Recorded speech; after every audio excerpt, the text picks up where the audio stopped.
What is up, guys? Welcome to the transparency. Appreciate you guys for being here. Idaho4. Oh my God. The MPD pulls the Main Street camera from evidence slides.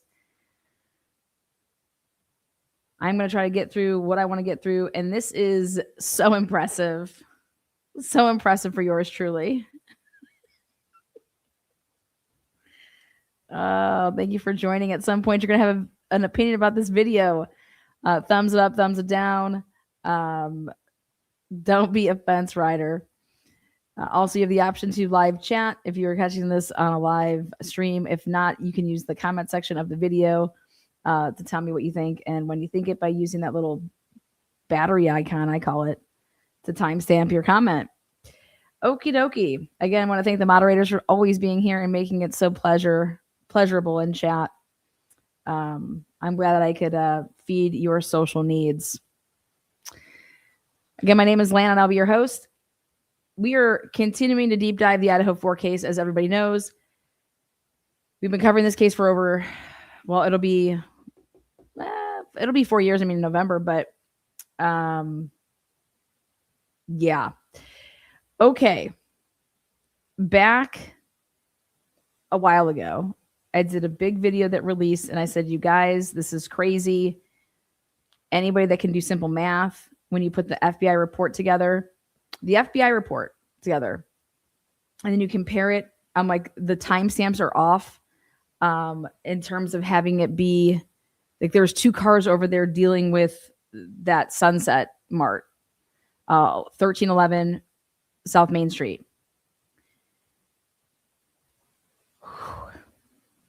Well, we continue to get more information.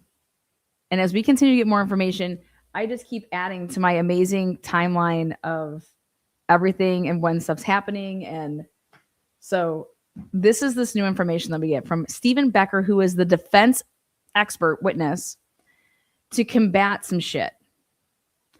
And so all you need to know is who Stephen Becker is. And Stephen Becker may testify for the defense as an expert regarding digital forensics and vehicle identification.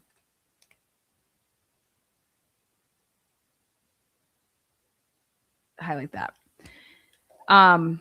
Mr. Becker's opinions or testimony would be based on his experience, education, and training, just like everybody else. And so, number one, vehicle identification. Number two, video analysis. So here is his report. And this is Robeson. He works for, check this out. It's Robeson Forensics.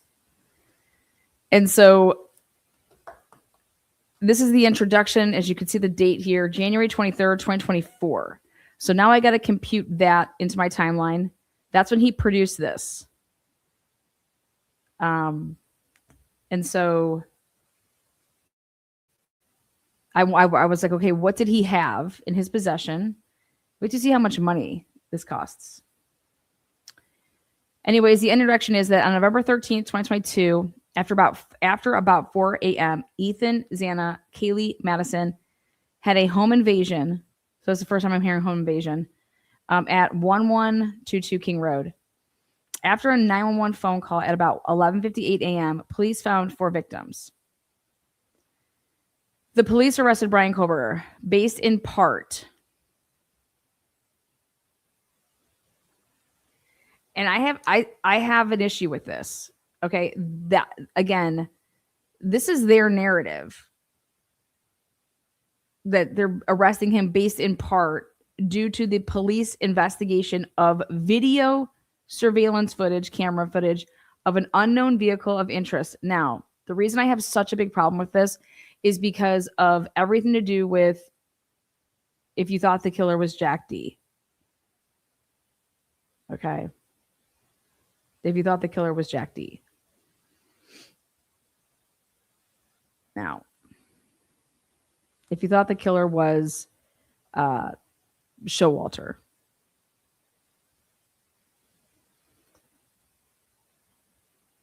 So, but anyways, they arrested Brian Koberger based in part due to the police investigation of video surveillance camera footage of an unknown vehicle of interest in the area and Kohlberger's ownership of a white 2015 Hyundai Elantra sedan. Now, normally you just see Hyundai Elantra and it stops. Here, he wants a sedan. The purpose of my investigation, so he's calling it an investigation of the 1122 King Road homicides. The purpose of my investigation is to analyze the various surveillance videos and to determine if the police analysis of the video data was proper and consistent with determining that the make and model of an unknown suspect vehicle of interest is consistent with only Kohlberger's 2015 Hyundai Elantra.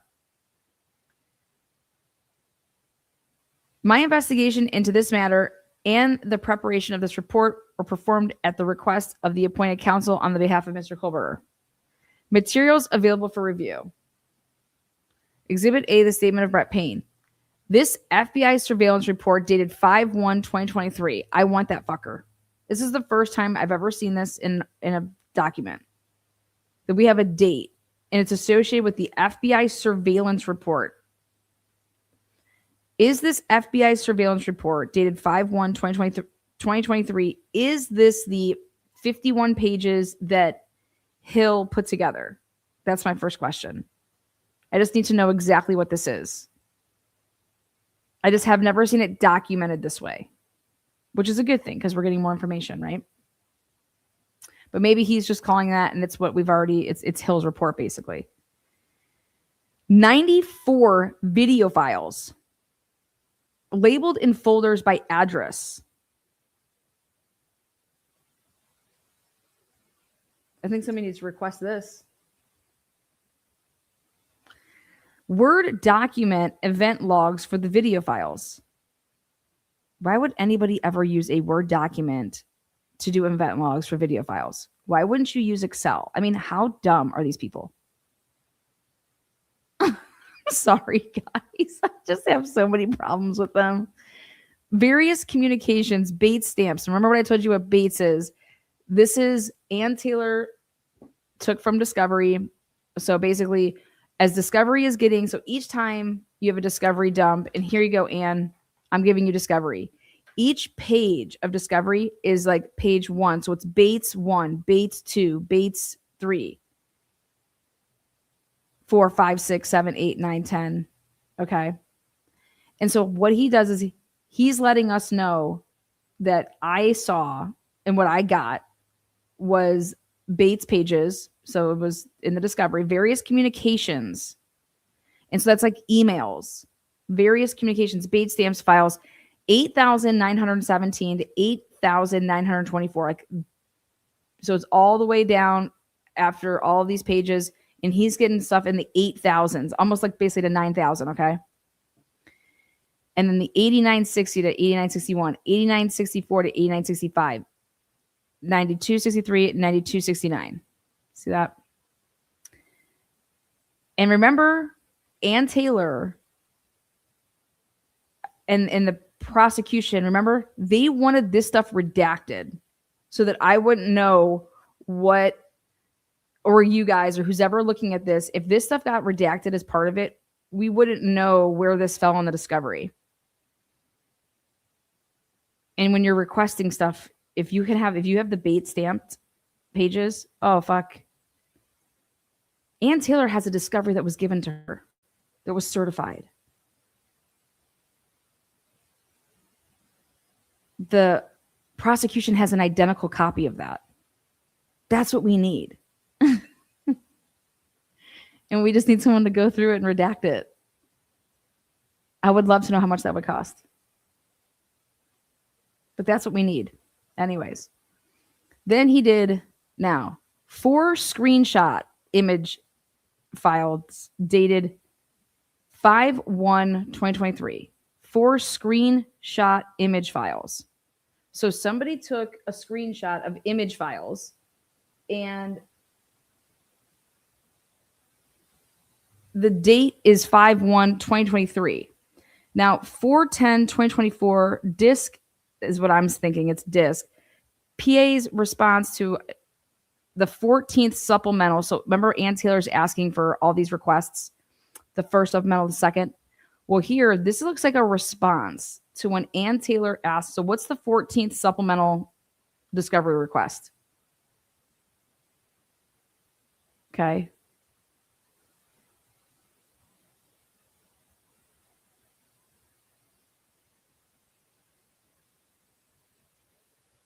It's not going to always be sealed, but he's letting in his report know that this is a sealed document, though. And it was at the time. It's not going to be, though. All of this stuff is getting, unsealed. But all of what this tells me is that she's working hand in hand with her expert. And her expert is saying, there should be this, there should be that. Ask for this, ask for that. Okay. Yeah, Heather, was it the state that asked for that redaction? Again, guys, I wanted to start a little bit early here. I had to start at 9:30. So if you guys are coming in right now, nothing weird. I just wanted to start a little bit early because I'm going to be up researching all night because I found some really good shit for us. Like amazeballs shit. So then we have, obviously, he reviewed the probable cause affidavit, then various communications. Again, this is now pages 3,440, 3,442. So he's going through to list all these. Again, various communications. This is email correspondence. And remember, this is Ann Taylor working her ass off to get this information on how they were communicating with each other in order to track down. And they're talking back and forth to each other to say, hey, here, I got this picture for you. What do you think it is? Wait till you see what Immel and Hill say in one of these communications. It's so fucking good.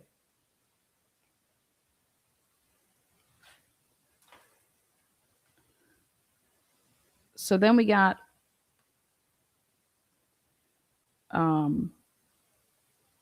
again, various communications.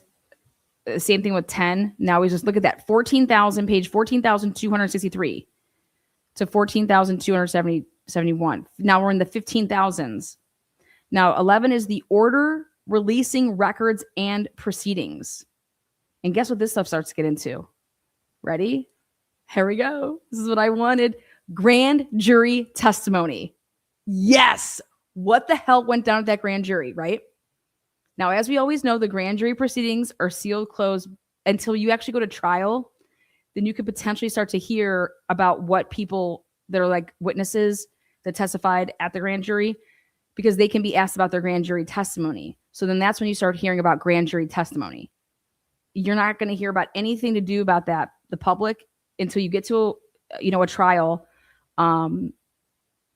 potentially even like a pretrial, motion, Franks and stuff like that, where people are, testifying and then you're going at them like you lied. So here he gets it. Now, I don't know if this is in any order, right? Because if he's using Exhibit A, statement of Officer Brett Payne as number 1, I would love to know what he means by when he's saying 12/29/2022 PC affidavit. Like, that is the statement of Officer Brett Payne. So I'm curious. You see 1 and 12, by the way, to me, are like the same, but I'm curious why he's listing them like that. So here it is, the order releasing records and proceedings.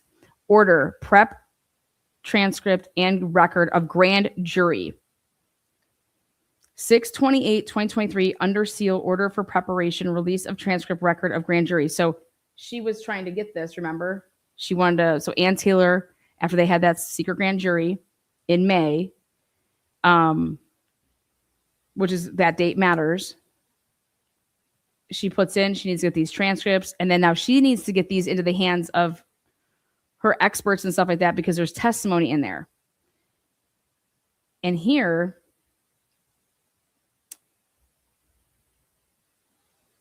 the release of the transcript, record of grand jury, here's the transcript, grand jury testimony, Hill, pages 453 to 488. This whole entire time, I've been asking who testified at this grand jury. And now for the first time, we can put a stamp to this. An FBI agent by the name of Special Agent Hill, he is the one that produced that 51 pages of the He's going to testify to consecutive. We don't have consecutive cameras that are passing a car off, but he's talking about the path of travel. And Immel, I-M-E-L, Immel is the person that did the, looking at the car and saying what year he thought it was and what car he thought it was and all this shit, okay? So Hill testifies at the grand jury. I did not know that. It matters. So he gets his testimony, which required, look at that, 30 some pages. So put that down in like your little notes if you're taking notes on this case. But now you know that Hill from the FBI testified. FBI surveillance review file. Again, this is the file. See that 358?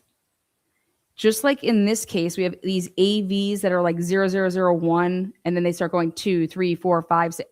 And it's what that is that's the audio video of like an interview.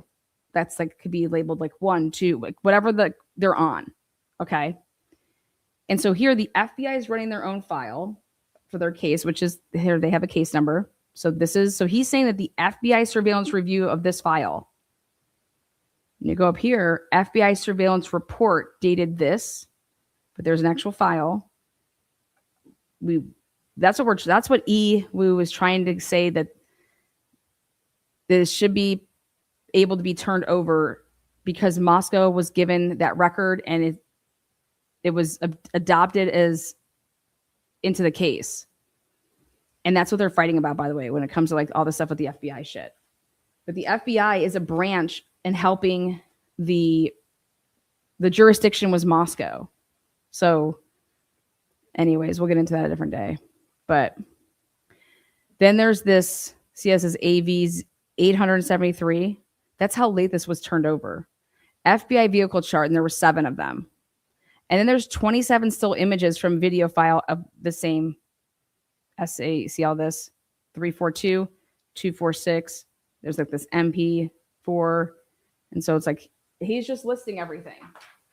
And so you really need to pay attention to what he's listing so that you understand, or at least for me, I know what he viewed. And if I think there's something that he did not view that would help him, okay, I'm making notes of it. Search results for the VIN, that's his. Then this Burla report. Report of examination of the data by RCFL. Again, that's to do with FBI.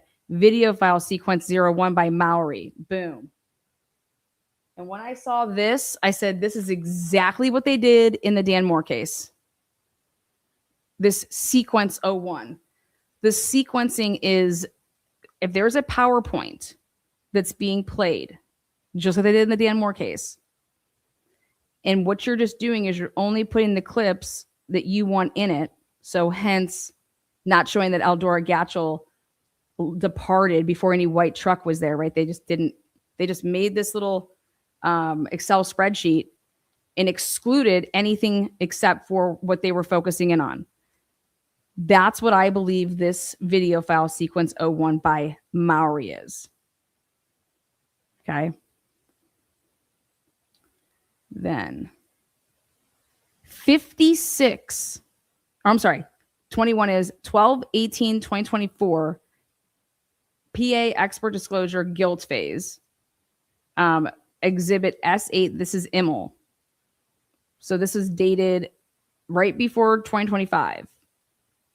And then you have the 56 additional video clips from the area labeled by location, such as Hill properties, such as identity. And this is where I said, holy shit, you guys. Hill properties and identity. Identity is the apartment complex where the sign guy was. And what car went over there? The Ford Fusion. Okay. Wait till you see what's in this report. That's being drove by the undercovers. or the AKA plainclothes Jacob Tisdall and supposedly, Nate. So he goes through his qualifications. And by the way, so now this is now a new request. The 56 additional video clips from the area labeled by location. We want the identity ones. So there's 56 of them. You're going to see he only takes like 6 photos in here that I'm going to show you. Ridge Road, Sunset Mart, and the Hills property. So the qualifications for him. Let's see. He's attached a CV. This report is based on information currently available to me. Like everybody is saying, they have the right to, change it. Look at this. He is from. Look at where he's from. He is from where Turtle Boy is from. That's where he went to school. Anyways, then he went to Syracuse, New York, whatever, blah, blah. I'm a member of the Society of Automotive Engineers and have published several articles with them as far as, you can just list, see. He is employed by Robeson Forensics. And look at what they charge per hour to do this.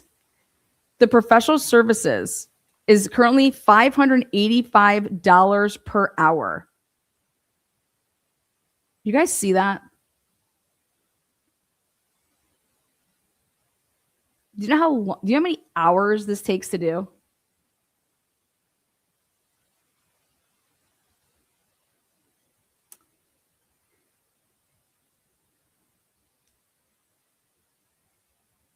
Testimony as an expert. Now, background. Okay. Exhibits. I may use the following material as exhibits to illustrate testimony. All references and documents cited in this report are listed as material available for review. Background and testimony. Officer Payne reported that on November 13th at about, like what we just said, there was 2 witnesses in the residence and stated everyone was home by 2 a.m. And there was a DoorDash delivery at about 4 a.m. One witness saw a plaid-clad figure about 5'10" walk past her doorway. They determined the incident occurred at 4 to 4:25 a.m. and thus collected neighboring video evidence from that time frame. Based on video evidence, Payne concluded that suspect vehicle 1 was westbound near 700 Indian Hills Drive at 3:26 a.m., westbound near the intersection of Steiner at 3:28 a.m. A lack of a front license plate is identified. 3 is making 4 passes with fewer other car vehicles in the area. Eastbound on King at 404, turning around at 500 Queen Road, number 52. Westbound on West Road, attempting to park, turn around front. All these things that we know that he said. An FBI forensic examiner found a video to show white 2011 to 2016 Hyundai Elantra. In looking for a white Elantra, police reviewed Washington State University WSU videos. They found quote unquote suspect vehicle 1. So this is number 10. Northbound on Southeast Nevada Street at 2:44 a.m. Southeast bound on Nevada Street at 2:53 a.m.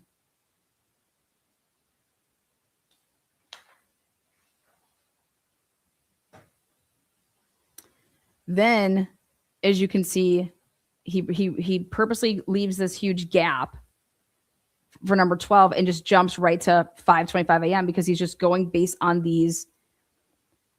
Hey, we're just going on the facts here. These are the timestamps of what you're using as SB1. And so lays it all out, then turning this, then doing this, Now, as a result of the video analysis, police issued a be on the lookout for a white Hyundai Elantra on November 25th, 2022. Now, I quarrel with that date. Okay? Because we have an email.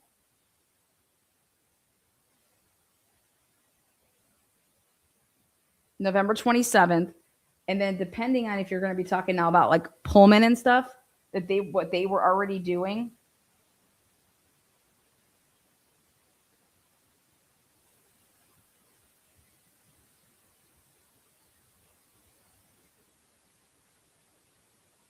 Okay. But on November 29, 2022, WSU police reported locating a 2015, now reported locating a 2015 White Elantra with a Pennsylvania license plate. And I said, how? He should be asking this question, which is, I mean, he's all about cars. How? The plates weren't on that car on this day. And now we know that because we have information that I just talked about yesterday, which was we have ATM footage of Brian Kohlberger at the ATM on November 22nd with the Washington plate on it. So now nobody can try to fuck with shit with what I'm creating. And you cannot be driving around.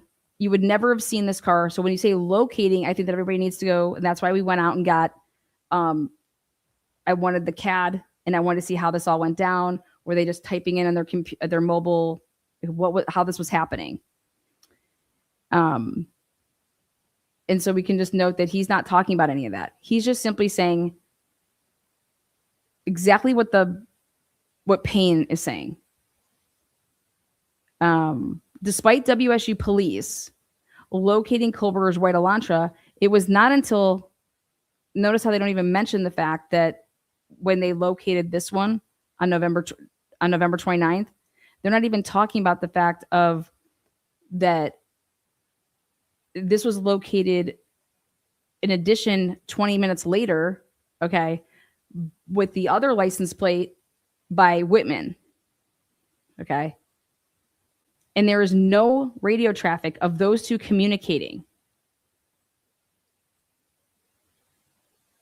Whitman and Tenego. But you should take a look at their phones. Anyway, so he doesn't even talk about that. So despite WSU police locating Kohlberger's White Elantra, it was not until December 20th, 2022 that Officer Payne reported about the November 29th, 2022 report entry by WSU police. There is no report entry because there is no report. And if you go through what he says that he looked at, that's why I think he's saying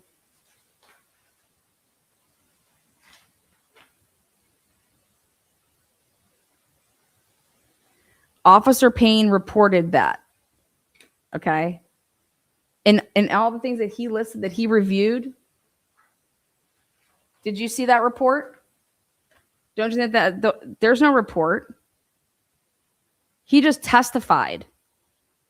He testified to Anne that I didn't know about this until December 20th. So I need to see that. Remember when he made that testimony? He's like, yeah, we didn't know that the WSU had found that car. Okay. Because Ann Taylor is really honing in on how much bias is here. When did you truly know about my client's name? Because there's other things that you could have been honing in on. A review of Kohlberger's phone did not indicate that he was near the 1122 King Road area from 3 to 5 a.m., which was discounted by police, as he may not have brought his phone or it was off. Further records show that his phone disconnected from the cellular network at approximately 2:54 a.m.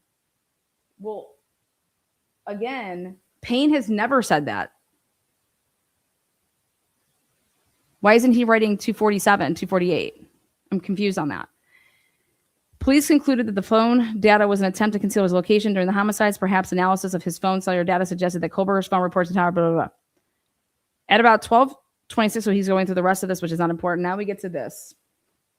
The FBI report dated 5/1/2023, and this is right before the grand jury. So they get this nice and ready right before the grand jury. This FBI report dated 5/1/2023 found the camera timestamps to be correct, or within a couple minutes for locations. And then this is what I don't understand that he didn't do. He lists all of the cameras, and I'm over here like, but you're not listing which cameras. He doesn't list the time specifically of those cameras of just, or mentioning which ones is there this discrepancy on, and how was that determined? Where is that being backed up on? Like that they had the, how did they determine that the times were accurate? But I just can't believe that he made his, Becker here is making his report and he lists all these and he doesn't say which of the videos or the surveillance cameras are off, the, however many minutes it is or seconds or whatever. I would have included that in my report. FBI special agent, now redacted, reported, and these are in the Bates, that he reviewed, and this would be Immel. And we've seen this, and this is when we go through boom, boom, boom, boom, boom, and these dates are important. And so we've already seen this, and this is what it looks like in the report, this little section of it.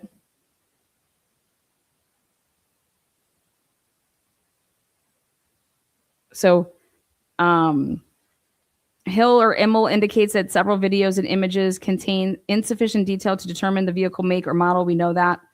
Videos submitted on November 23rd, 2022 and December 20th, 2022 display a vehicle with characteristics similar to a 5th generation Hyundai Elantra.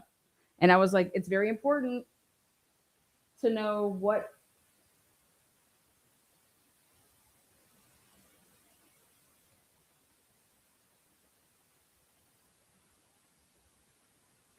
is this? Like, I'm shocked that he doesn't tell us, because I was like, oh, we'll eventually know what that is. This is just a file. Okay. So, but that file was looked at, and that's the file that was looked at on 11/23/2022. And I've always said that that's super important. And I'm over here going to find out, thinking, well, when we get the defense's expert report, it's going to lay out where those camera locations were. Okay. And I wasn't happy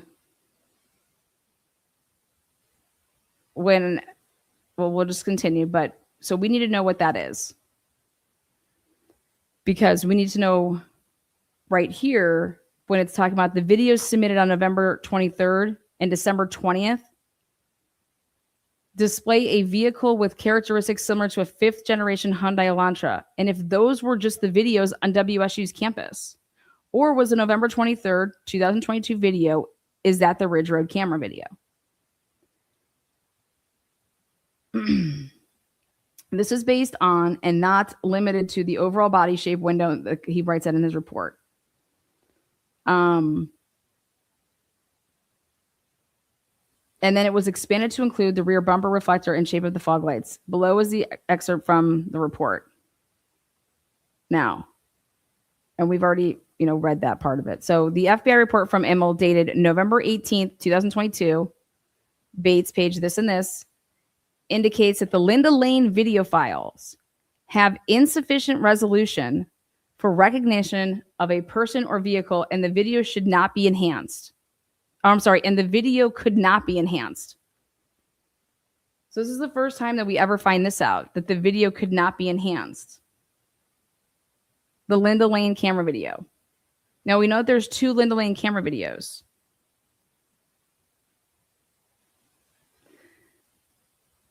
The blank noted about video files on 1122 or 1125 Ridge Road, apartment 108, indicates that the vehicle from about 4 a.m. to 6 a.m., or there was videos or vehicles from 4 a.m. to 6 a.m., includes a light sedan, a dark hatchback,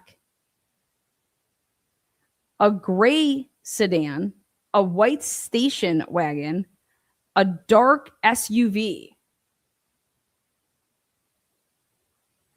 a bicyclist wearing yellow. What? A light/gray sedan, a silver sedan, and then a dark truck. That is from 4 a.m. to 6 a.m. That's on Ridge Road. Emails to and from, again, redacted, with the subject 451 Paradise Stills, discusses a 2011-2016 Hyundai Elantra and lists the paint colors available at that time. Like, they could only possibly be because they only made them in this color, okay? And at the vehicle of interest, or a vehicle of interest is a lighter color. So the darker colors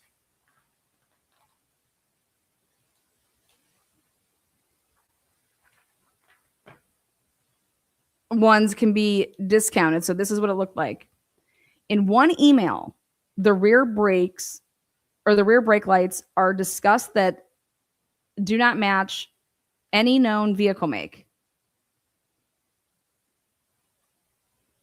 Again, in one email, the rear brake lights are discussed that do not match any known vehicle make. The color was not noted in Immel's report, but the emails provided the following. So this is Friday, November 25th at 2:42, but this is one at 2:08, so you got to go this way. Okay, quick look. The Hyundai Elantra 2012 and 2015 was available in the following colors: bronze, this red, phantom black, sleek silver, twilight blue, Elantra, and coral white.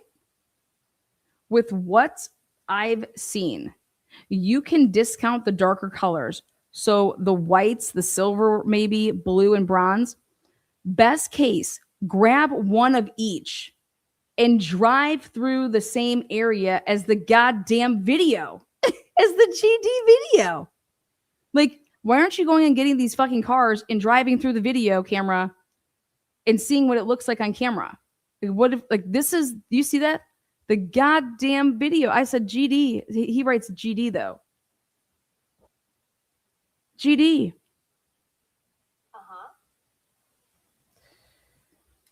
I'm not talking to you, Suri. It's okay. God damn it.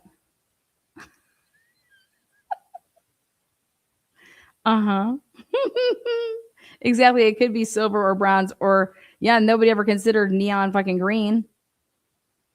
Right? Because what if you got a paint job to it? Ice cream paint job.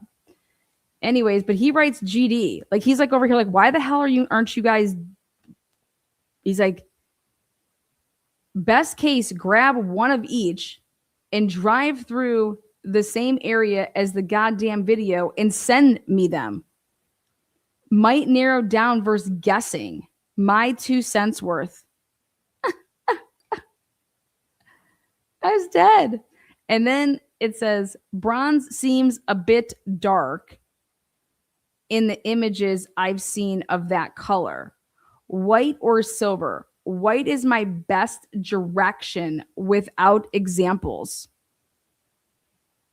And so what he's laying out here is he is showing that this is so far out of the fucking norm. This is not how you would do any of this.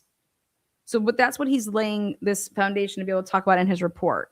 Like, this is what they were doing. E, analysis. Digital video is a series of digital images, frames. Image resolution is how many pixels, digital points of color, vertical and horizontal, are used to create the image. More pixels in an image provide greater detail of the objects in the image. The various video files have different resolutions, camera lens types, external lighting, coloration, black and white, full color, night vision, frame rate, and vantage distance to the vehicle of interest. Same size objects that are closer to the camera will occupy a greater number of pixels than objects further away from the camera. Color is stored. The police generated a digital map image showing the locations of the cameras and their expected path of a vehicle of interest. And that is video file sequence 01 by Maury. So that tells me Maury made this. This is no different than Van Leuven when he made his shit in the Moore case. Image 1 is from that video.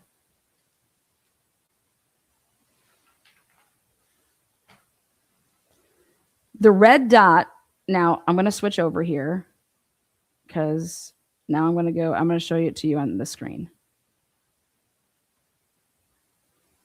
Let's see if this works the right way. Yeah. Okay, I'm going to make this bigger because we're going to use a map.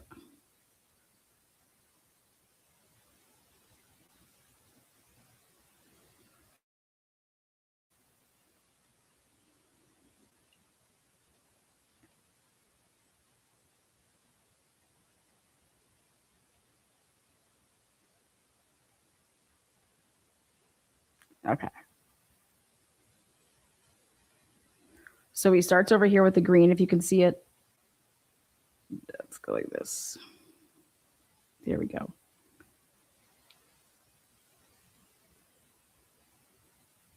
Yes, welcome in. Thank you so much. Tomboy, what's good? Thanks, membership land. So video time of this is 42 seconds. That's it. Because you're just showing these little fucking clips. The red dot observable in image 1 changes position during the video to the area of a video camera preceding a video clip of the police reported suspect vehicle. The dot for image 1 is from the camera folder labeled 1125 Ridge Road. Image 2 from Google Earth displays all the video camera addresses from the police analysis, with the area of interest for 1112 King Road in the town on the right near the University of Idaho, and in the town on the left is Pullman. That's what all this is. This is exactly what it looked like when for the Moore case. Image 2, this is the Google Earth of the video camera addresses, yellow push pins. There are a total of 94 video files from the various camera systems reported by the police, and additional 56 video files reviewed. Some are clips from various times of the same camera. For example, 1112 King Road has 32 video files, 5 minutes in length, each with time and date stamps. From 2:35 a.m. to 4:50 a.m. Appendix A lists all 94 files. Their metadata, that is the data about the video file, and a still image of an unknown vehicle of interest is available for each file. The police have outlined their logic of a path the unknown suspect vehicle traveled in a video and timing sequence. That's the Maori video.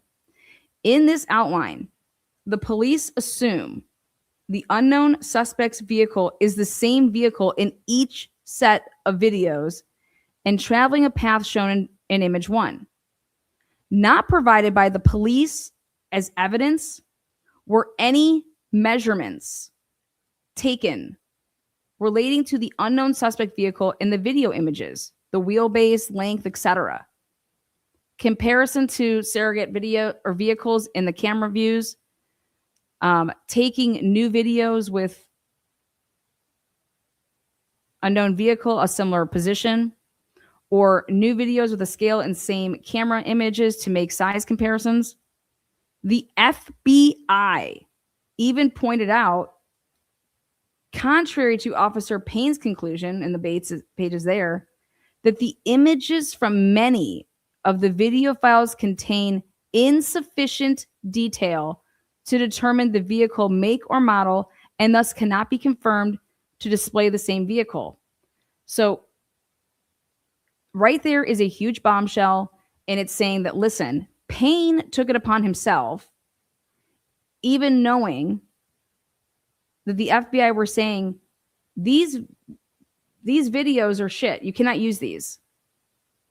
We cannot say that that is this. The only thing that we can do is from one video and one pic, and that's 1125 Ridge Road.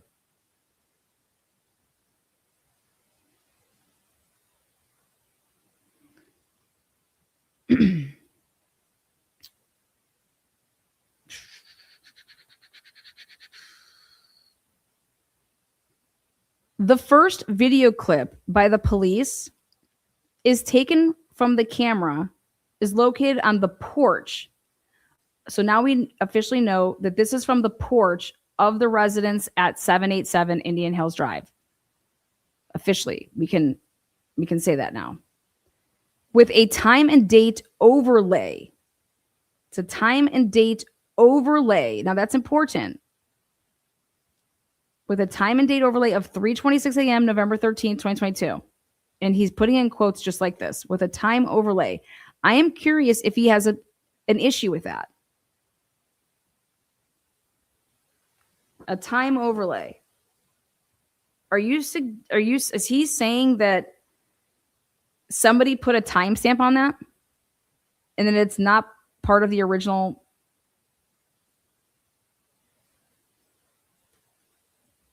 video? Anyways, image 3 shows an unknown vehicle of interest approaching traveling right to left. Right to left. I thought that this was traveling left to right. Traveling right. Yeah, right to left. That's right. Image 3, unknown vehicle. So here it is. This is what he's showing. This is what we're working with. This is the first one. Observable in image 3. It is dark, nighttime, and the Nest brand camera is using night vision technology for the low light condition. Several parked vehicles are visibly in the roadway. What? The vehicle make and model are not identifiable due to the distance from the camera and lighting conditions, but identifiable is the overall shape, and that is, you can just say it's a sedan. This professionals must work. Okay.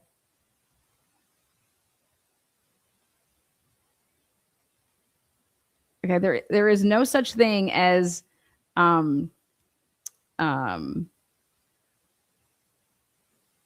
so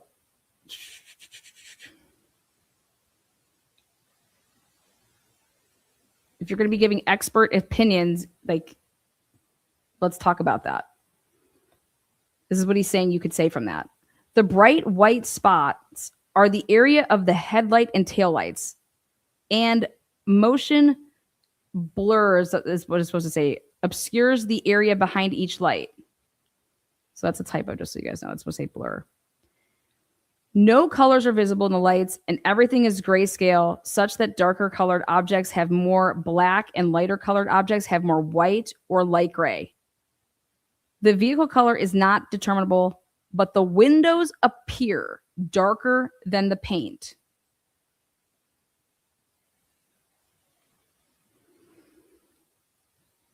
Indicating it is not a very dark, light, dark gray or black painted vehicle.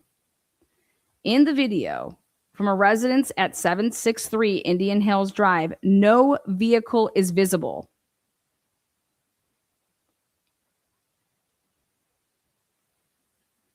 But there is a flash of light that may be consistent with headlights or just be some sort of other light. 755 Indian Hills Drive is also a camera at a residence that shows more definitively headlights of a passing vehicle, but the image of the vehicle is obscured by the driveway slope and objects between the camera and the roadway. Thus, from the current evidence, this unknown vehicle of interest is not identifiable as a specific make and model based on the Indian Hills videos. This sequence by Mowry. Now here, this is where I was like, this is the bombshell right here. Now remember, the FBI did that report. Mowry put the sequence together. Okay, for like his like explanation. So whatever the hell Hill testified to, Mowry made this exhibit and ready for what this exhibit was missing? This sequence by Mowry lacks the video from the Sunset Mark camera, which is listed by the folder as a 328 and displays South Main. Boom, motherfucking shit. Hell yeah, you had to leave that out. Otherwise, you'd be testifying to what? Mowry knew. So this is proof that Mowry knew that vehicle is not the vehicle that is seen on Ridge Road. And all he does at the grand jury is, I'm just going to omit that one. That way I'm not testifying to something that's a lie. And that's the fucking shit I caught with the adding and subtracting of the time. I'm like, you can't be to the Ridge Road camera yet because you didn't go through this part yet. These cocksuckers. Mowry knew to pull the fucking and so this is his professional way of writing it versus me saying, you cocksucking motherfuckers. Yeah. But he knows exactly. Now, or maybe I'm giving him too much credit. Okay.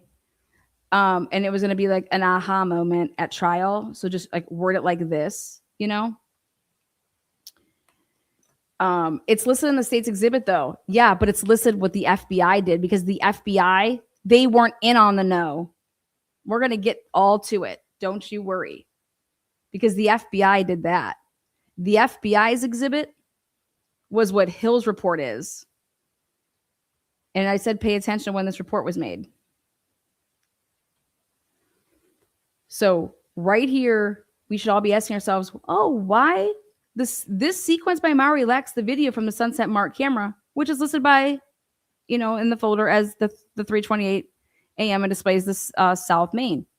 In contrast,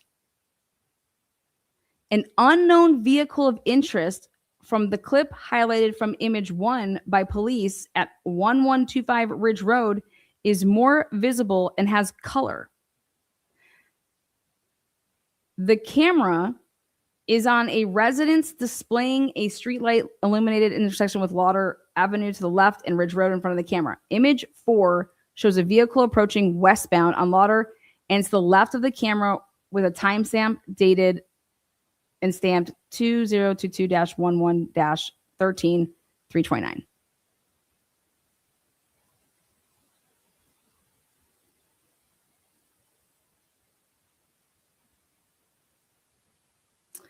Observable in the video, it is dark. This is what you can tell from this video. It is dark, nighttime. Green is visible in the grass. What? Some yellow is visible for the pedestrian tile on the sidewalk. What? The street light pole is on the corner and illuminates the driver's side of the vehicle and the roadway sidewalk. The vehicle is a light-colored painted sedan, and there is motion blur of the headlights and some red from the taillight is visible. Multiple still images from 1125 Ridge Road aid in viewing characteristics of the unknown sedan. No fog lights are visible. There's a dark area under the grille. The A pillar, which is the windshield to the driver's door, and C pillar, which is the rear door to the rear window, are highly sloped. The B pillar is dark near the windows and not body colored. The taillights wrap around the side of the sedan and are positioned high nearer the trunk lid than the bumper cover. There is a body line that extends from the upper portion of the driver's door to the taillight.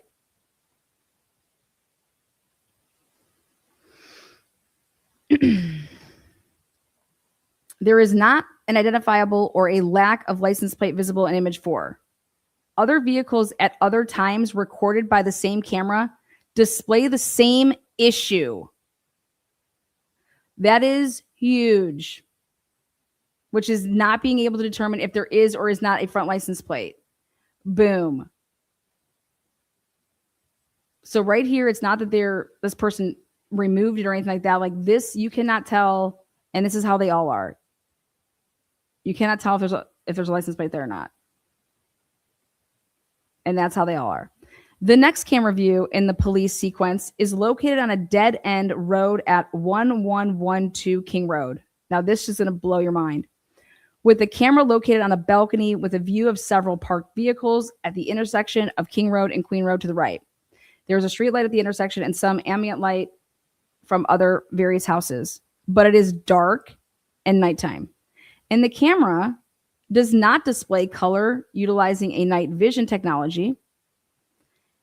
At about 3:22, two people emerge from the balcony, and there are headlights from a parked car that cause the camera to display color, then switch back to grayscale.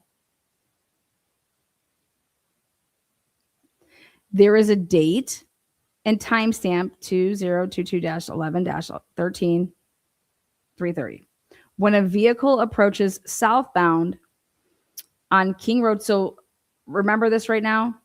He's saying in this sequence that they did not even use the Linda Lane. They're not using Linda Lane.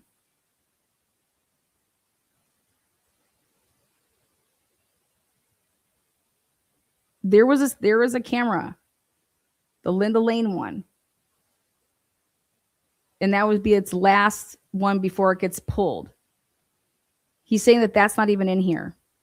You guys know which one I'm talking about? The dumpster one? That one gets pulled from the sequence too.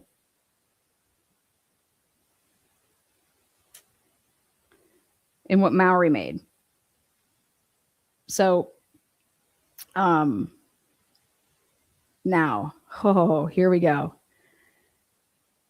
When the vehicle, it turns left onto Queen Road eastbound. The headlights obscure the vehicle as they glare, display a white flash much larger than the light source. Boom. There you go, Mark B. I wanted Mark B to see this. I hope that he gets to see this. There it is. Boom, daddy. He is saying it, again, the most professional way possible. But basically, this blooming light, it is, in his words,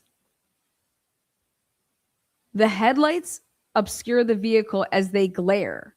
And then he wants you to know, in parentheses, display a white flash much larger than the light source, insinuating a potential filter. He is like, what the hell? This lighting doesn't make any sense. This bloom is way bigger than the light source. You guys. Okay. Holy shit. If people don't understand that, that is absolutely crazy.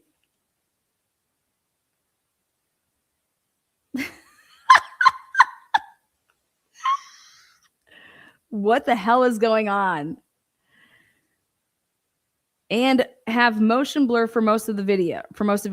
Images 5 through 7 display an unknown vehicle of interest with five wells southbound on King Road prior to the turn. Or with five, meaning the fifth image as well, southbound on King Road prior to the turn, and 6 and 7 driving east on Queen Road. So right here.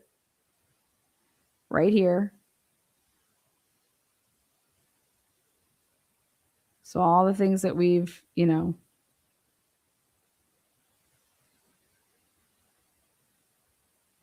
look at this shit. Images 5 through 7 right there. The vehicle is a light colored Painted sedan. The headlights / front grille are obscured by glare. The A pillar and the C pillar are highly sloped. The B pillar is black near the windows. There is a fin-shaped antenna on the roof near the rear window. The taillights wrap around the side of the sedan and are positioned high near the trunk lid than the bumper cover. Fin antennas were introduced commonly in about 2010. Thus, the body shape and antenna indicate that this sedan is a 2010 or newer model. There is no view of the front or rear license plate areas in the video. The quality of the video and path of the vehicle indicates an observer would only be able to distinguish drastic body shape differences, such as a van body versus an SUV versus a pickup truck, etc., from this sedan. Thus, from the current evidence, motherfuckers, this unknown vehicle of interest is not identifiable as a specific make and model sedan based on the King Road video. About 2 to 3 minutes later, a sedan is observable driving westbound on King Road and turns northbound on King Road. That is images 8 through 10. Display the unknown vehicle traveling westbound on Queen Road with motion blur and obscuring headlights and taillights.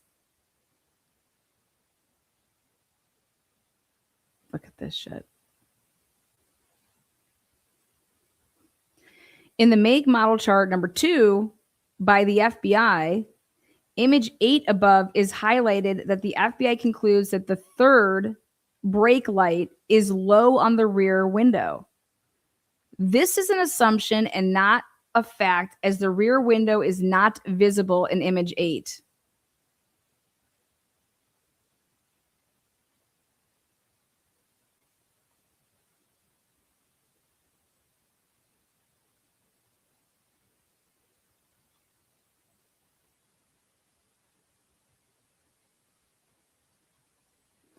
It can be concluded based on timing that either the unknown vehicle of interest that traveled south on King Road parked, and this is another unknown vehicle of interest, or the vehicle turned around and is the same unknown suspect vehicle.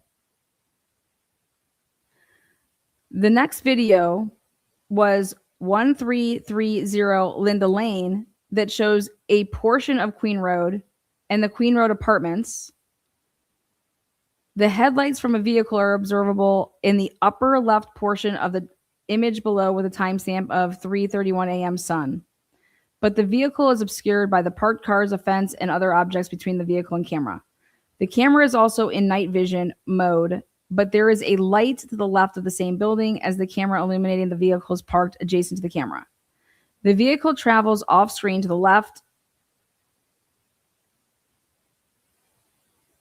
and based on video timing, with the lack of other vehicles entering the area from King Road, it appears consistent with the unknown subject vehicle from the King Road video. The quality of the video and path of the vehicle indicates the observer would only be able to distinguish drastic body shape differences, such as a van, SUV, same thing. So the image 11 shows a Linda Lane image of the vehicle behind a wall, showing the top portion of the vehicle and a reflection from the hood. From the current evidence, this unknown suspect vehicle is not identifiable as a specific make and model base sedan based on the 1330 Linda Lane video. There is also a 1320 Linda Lane video that shows the view north from the cul-de-sac at the end of Linda Lane Drive, the length of Linda Lane Drive, and a portion of Taylor Avenue. A car drove by far from the camera on Taylor Avenue, traveling right to left. The quality of the video of the video and path of the vehicle indicates an observer would only be able to distinguish drastic body shape differences, such as a van, SUV, pickup truck, etc. in image 12.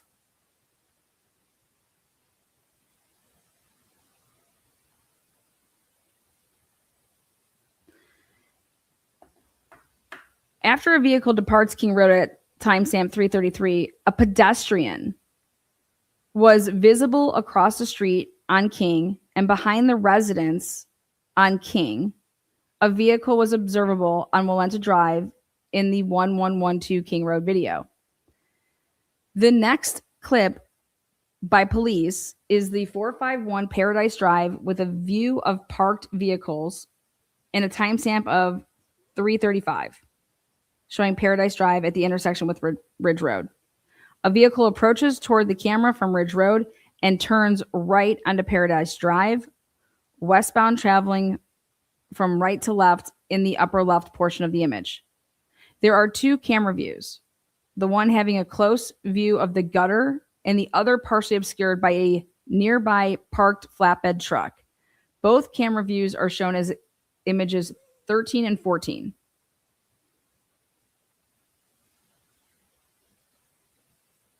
The vehicle is a light color painted sedan. The headlights, front grille shape are not clearly visible. The A pillar and C pillar are highly sloped. The B pillar is black near the windows. The camera resolution is poor, so vehicle body lines and details are not identifiable. There is no way to make a measurement or identify a length in these videos, as the lens distortion shows the same car as two different lengths. And the motion blur does not have any well-defined points on the vehicle. There is no view of the front or rear license plate areas in the video.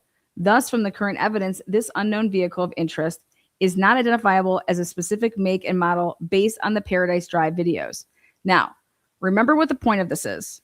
The point of this is that he is going to be describing for the defense that if you were conducting a true investigation based off of what you're trying to do here, in which you truly would have been able to tell yourself and others,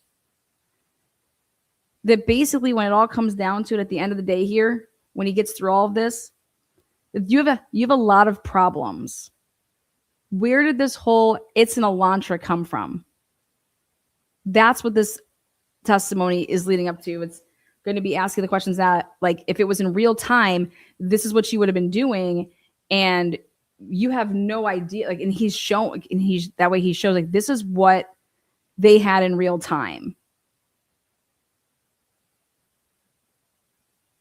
And so the only thing that you're basing any of this off of is just one video, nothing to do with Indian Hills Drive and nothing to do here and there and there. It's just one clip and video, which is the 401 AM Ridge Road.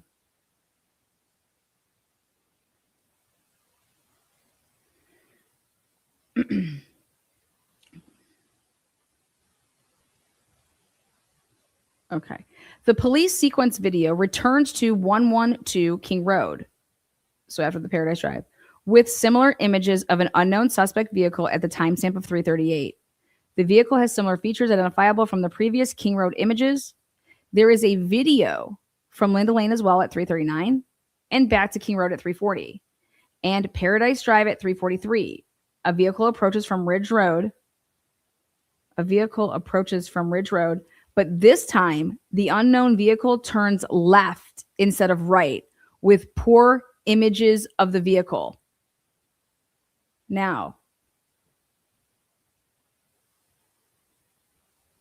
this is important. That left-hand turn there, that's where Hill, in his disclosure that's going to come, and that's why I have to figure out what came first here when Hill wants to go ahead and say this, but they're saying that what appears to be the car makes that left, but it makes a U-turn and it appears to come back. Okay.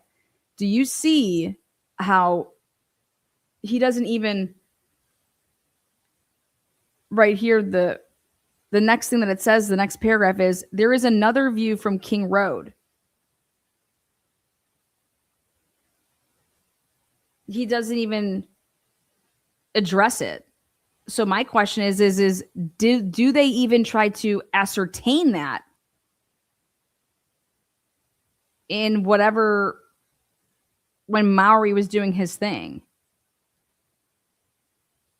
Because it's just like, that's what you see. And so he's not even making a comment about that. And I think the reason is because like, what are you talking about? You're just speculating. Like what? But he doesn't even say like, this is what he's basing it off of. He doesn't say anything about the fact that they said that car then turns around to go back to Walenta, because here, the next thing is that there is another view from King Road with a vehicle of similar appearance following a similar path at timestamp 355. And the view from Linda Lane at 357. There's no mention of Walenta. Back to King at 358. Returning again with a similar appearance and path at 405. You see that? And so I just believe that Ann Taylor already had it down here that she was going to say, now in the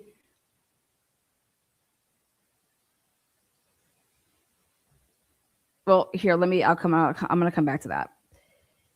So returning again with a similar, okay, so here we are. Returning again with a similar appearance and path at 405 on King Road to Queen Road, then the view from Linda Lane at 405, and then again at 406. This time the vehicle pauses on Queen Road westbound and then turns around in the intersection with King and returns to the view from Linda Lane at 407. The camera switches to the video and audio from 1112 King Road with a dog barking and other noises noted by the police. Do you understand that they did not put the 401 video in the sequence?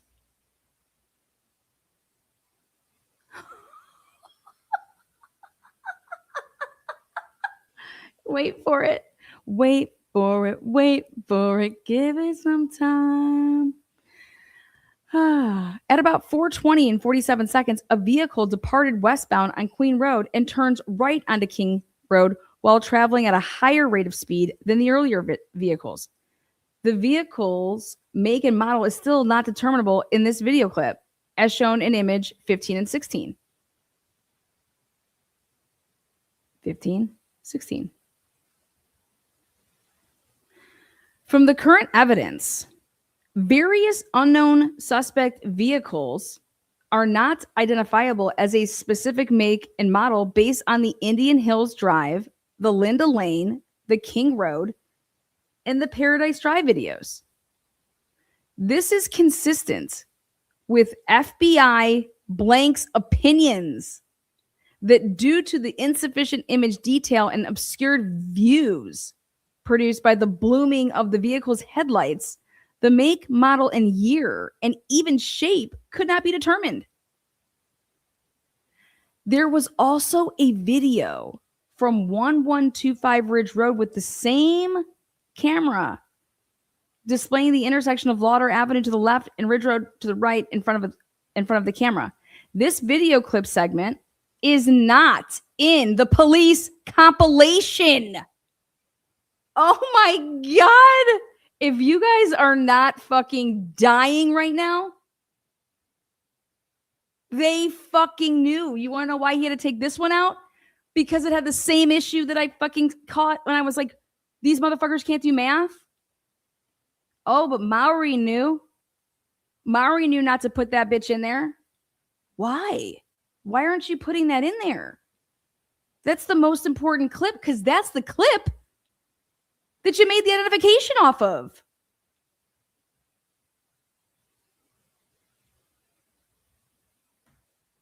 This is fucking nuts.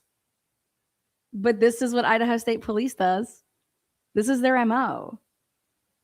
This is them not putting in the fact that another vehicle came back into Brian Drake's back area, an older Explorer. This is them not putting in a relevant vehicle, that the fact that Eldora Gacho leaves before any white truck ever goes anywhere near that establishment. This is crazy.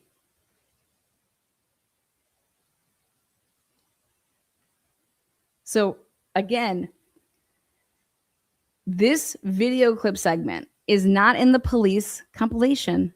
but was part of the FBI analysis too. See that? Oh, the analysis too. Image 17 shows a vehicle approaching eastbound on Lauder Avenue and turns right to go south on Ridge Road with a timestamp of 4:01.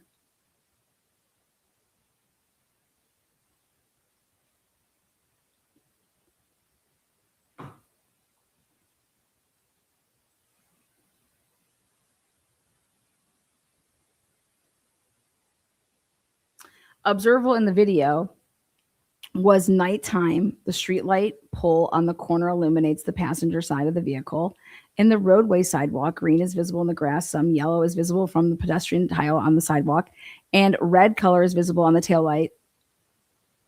The vehicle is a light-colored painted sedan, and there is motion blur of the headlights and the taillight.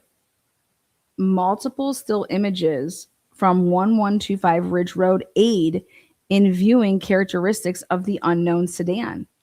No fog lights are visible.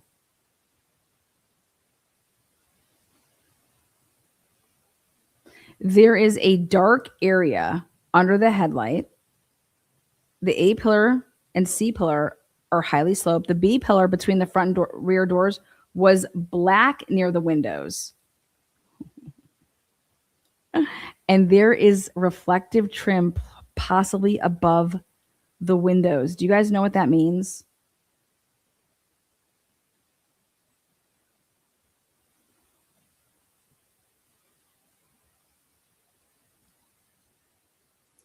The first side window is the driver's door. Second is the passenger door. And the third is behind the passenger door with a teardrop shape. The taillights wrap around to the side of the sedan to almost above the wheel well and are positioned high near the trunk lid, then the bumper cover. There is a body line that extends from the upper portion of the driver's door to the taillight, and another body line in the lower portion of the door panels. This vehicle has similar features to the 2011 to 2016 Hyundai Elantra. He's pointing this all out because this is the one that you've left out of everything in your compilation. And this is what you use, knowing damn well that this, you're using this for a reason.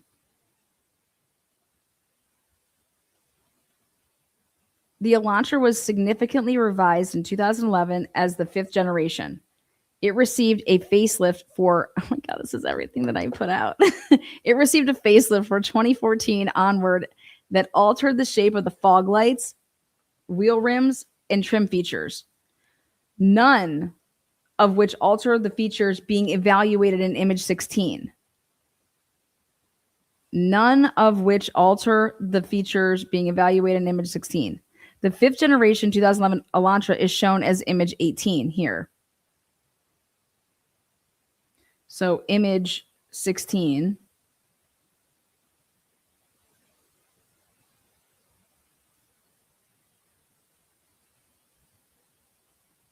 I don't see shit there.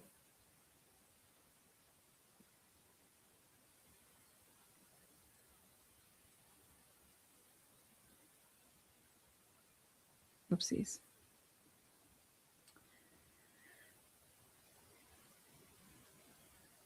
Other vehicles have similar features, and 2 are shown in images 19 and 20 that are of similar appearance.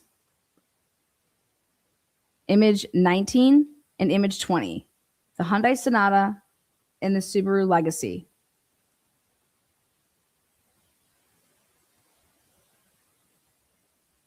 The 2015 Hyundai Sonata is a bit larger and has a taller hood and grille than the Elantra. And the 2019 Subaru Legacy, which also has a larger than the Elantra grille, has the body lines, wrap around lights, black trim on the B pillar, slope, so up here, sloped A and C pillars. Both vehicles have a fin antenna and distinctive body lines near the door handles and low on the door. Both have headlights and taillights that wrap onto the side of the vehicle. But these two vehicles have taillights behind the wheel well, in contrast to the image 16, where the taillight is above the wheel well.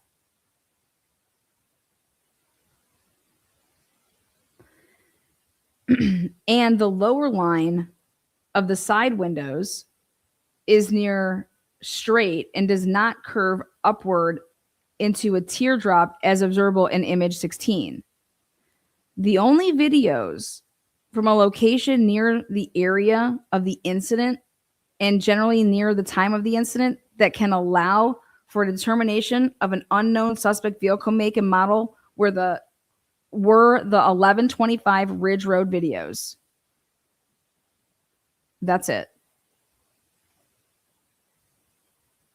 These videos show that it was likely a Hyundai Elantra and shares many characteristics with a Sonata or Subaru Legacy. Now, remember what Mark was talking about? Do we think that there could have been filters at certain areas? We're going to come back to that. Other videos from WSU, etc., are from miles away from the incident scene and are from significantly different time frames. Several of those video files have better resolution, color, lighting, and image clarity for identifying the vehicle consistent with only a Hyundai Elantra. This is consistent with the FBI findings. This is about programming. Now, the Scientific Working Group on Digital Evidence, what best practices includes a description, the measurements, and is composed of members from the government, law enforcement, private industry. Yeah, so everybody works on it together. And hang tight. And so this is what it looks like. So the Elantra four-door sedan, and this is Brian's. So you'd have pulled up all the specs.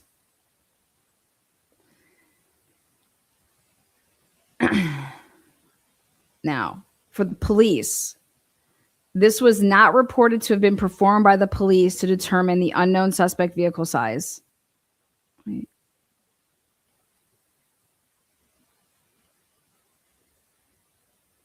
That's weird. Without a size and shape overlay comparison or in video measurements, the police did not distinguish between the models of vehicles that have consistent size in the videos from near the incident scene. There is no evidence that the police presented that shows other models of vehicles did not have similar features to the unknown suspect vehicle or unknown vehicles of interest.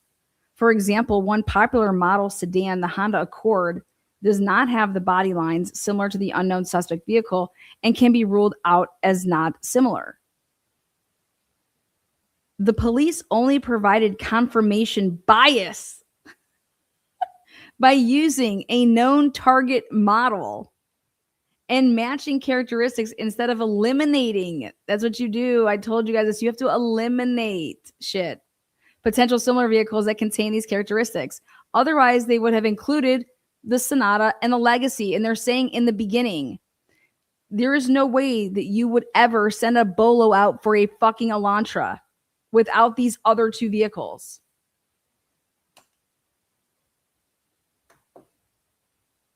That's what we've been saying.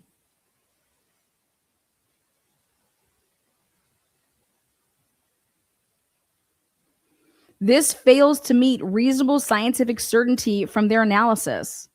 The police analysis and determination of the make and model of the unknown suspect vehicles was improper and lacked other possible vehicle models with similar characteristics. Again, this is all leading to the fact that you knew your suspect and that he had an Elantra. And this is all bullshit.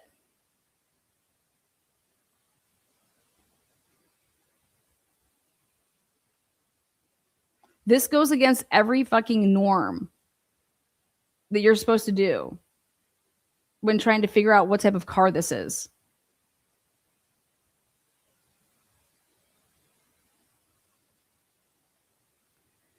There was no paint transfer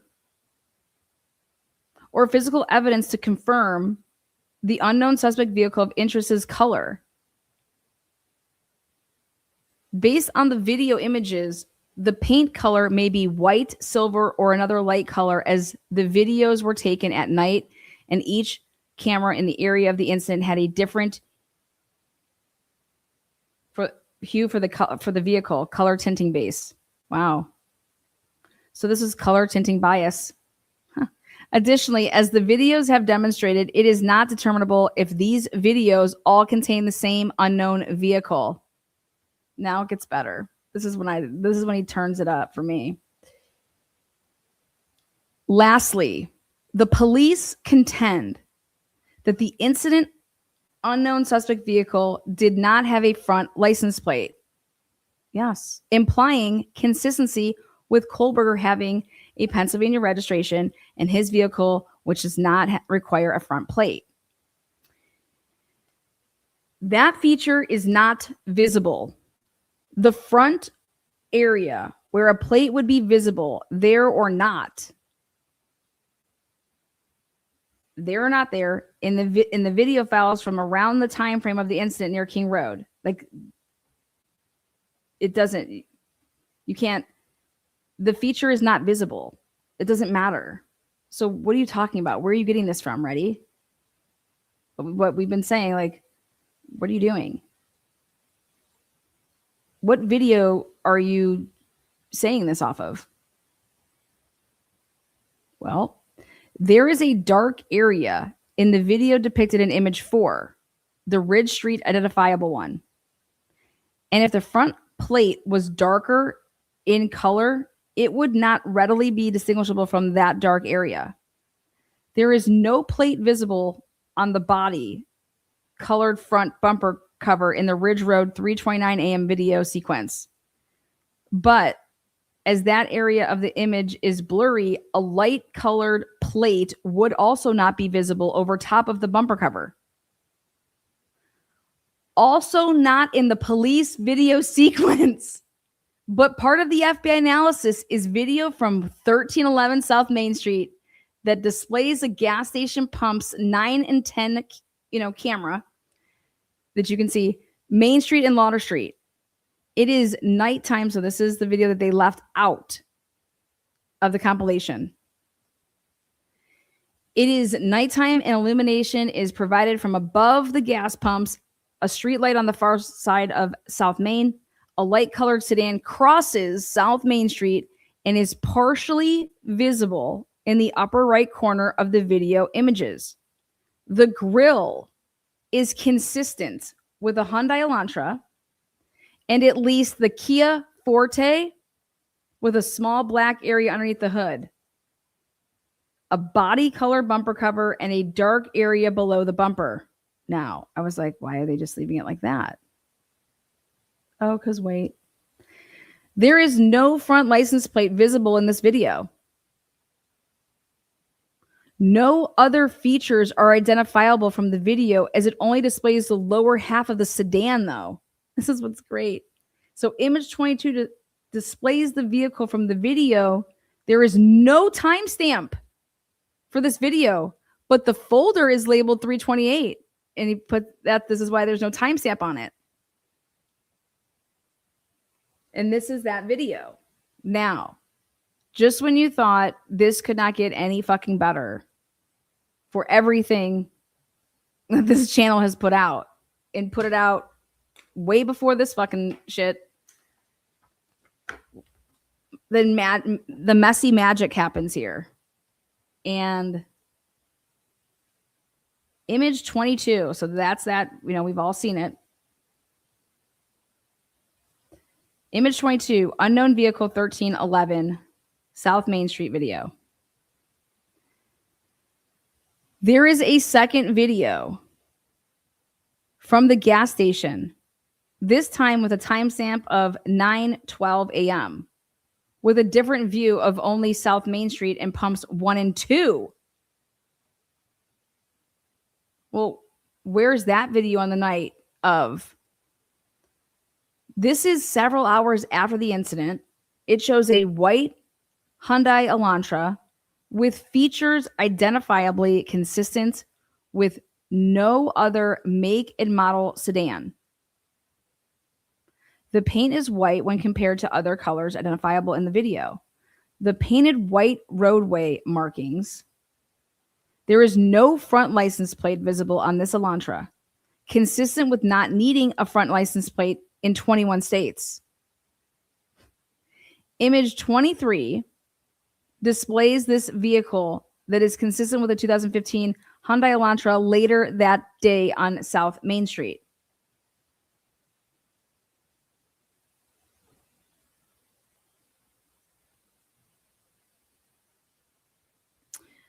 The conclusion from the review of this video is that several hours after the incident at about 9 a.m., a vehicle consistent with a white 2015 Hyundai was on South Main Street.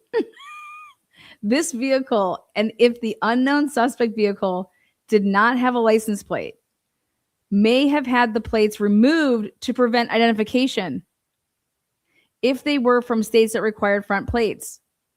The unknown suspect vehicle or vehicles in the videos that do not have a visible front license plate also do not have a visible rear license plate, as the operator may have removed all plates.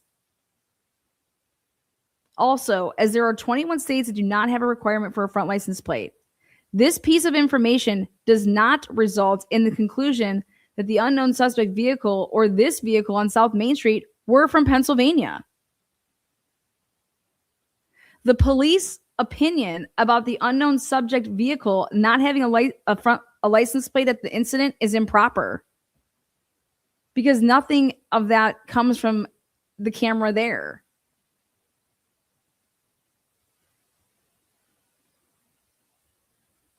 Lastly, there were about 1.3 million Hyundai Elantras sold in the United States between 2011 and 2016. There was a total of about 43 million passenger cars sold in the same period of time. And of those, white is the most popular color with about 25%, gray and silver also being light colors, and the next most popular colors with about 30% combined.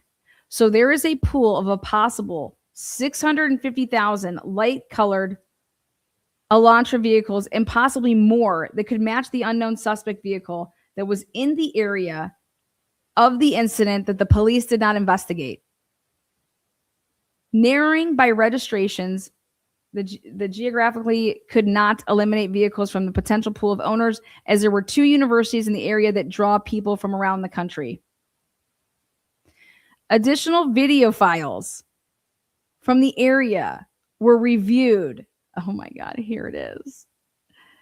Were reviewed and analyzed to determine if they contained other images of vehicles with similar features to the images from what the police identified as the unknown suspect vehicle. The King Road and Linda Lane videos showed the vehicles near the incident site, images 5 through 12 and 15 through 16, on roadways that had access to the incident site and no other exit and entrance roads.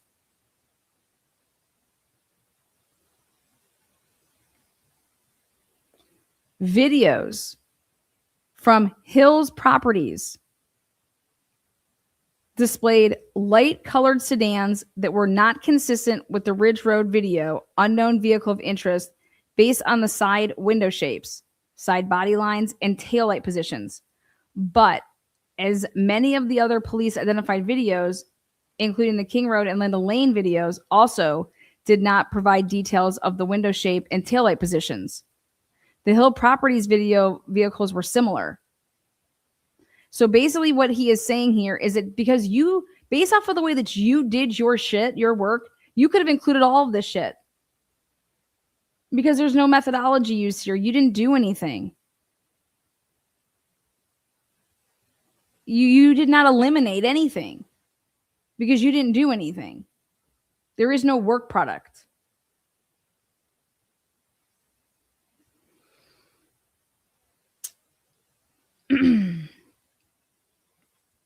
But as many of the other police identified videos, including the King Road and Linda Lane videos, also did not provide details of the window shape and taillight position.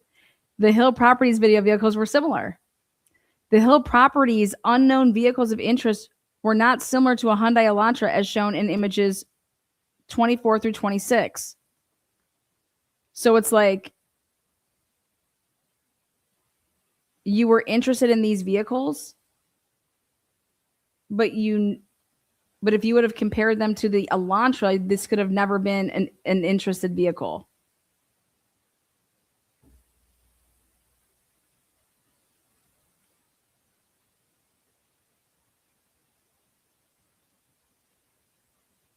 Now, videos from Identity. Holy shit, here we go. I was like, videos from Identity?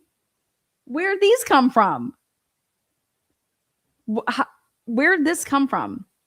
Video files from Identity. Identity is where the undercover car was at 3:30. Fuck time did he go in there? 3:30. 3:31. Guess what that's right after? Being over there at the intersection of South Main.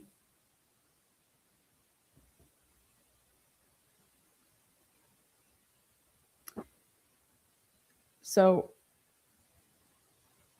video files from Identity displayed a 4-way multi-lane intersection with light-colored sedans that were consistent with the Ridge Road video. Unknown vehicle of interest. Oh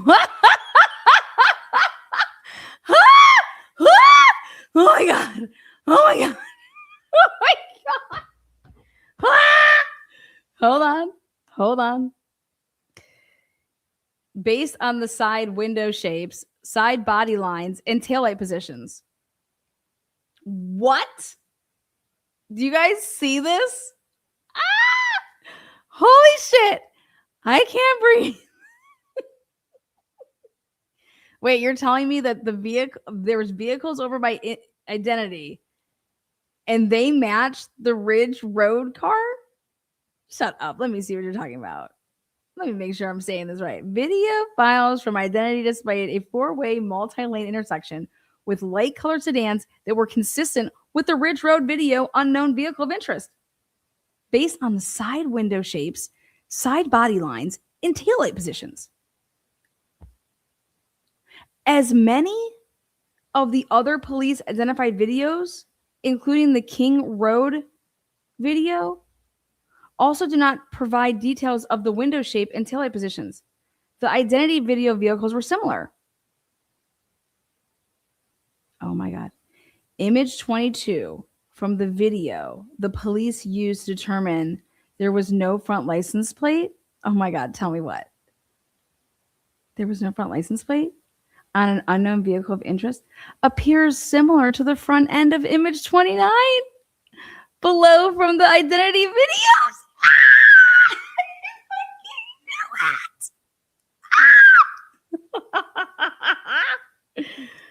Fucking A, let's get lit as a motherfucking tit. Bring me a shot. Holy shit. This is fucking amazing.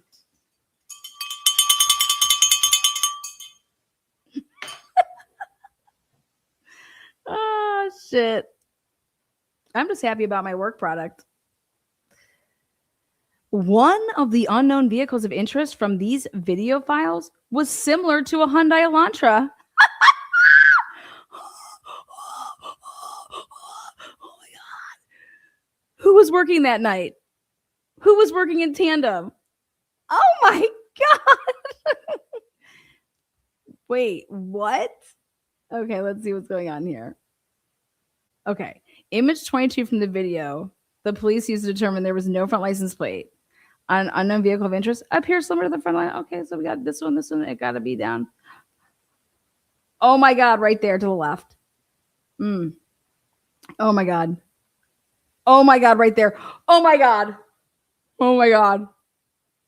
Oh my God. Ah!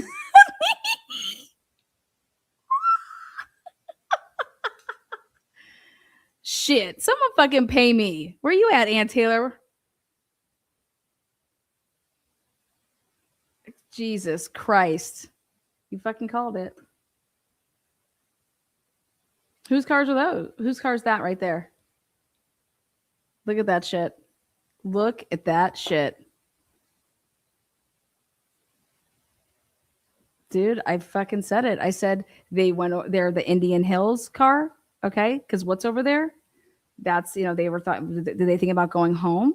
Did they give somebody a ride? How did they know there'd be a car over there?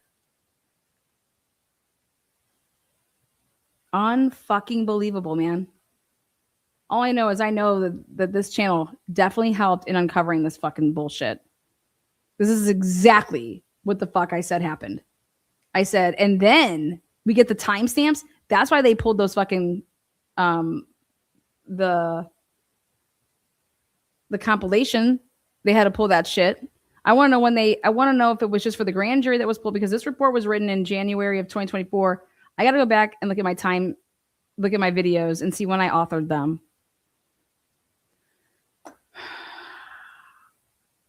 These are different vehicles.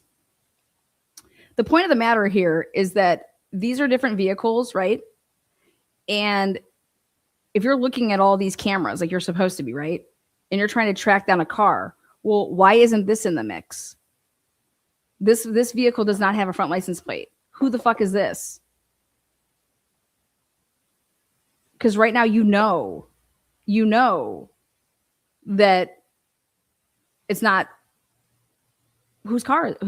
There's, like I said, look at this. It says one of the unknown vehicles of interest from these video files was similar to a Hyundai Elantra, and that's image 30. So I said to myself, is he counting like 27, 28 is the top two, 29, then 30, and then 31. You see what I'm saying? Like the one over here.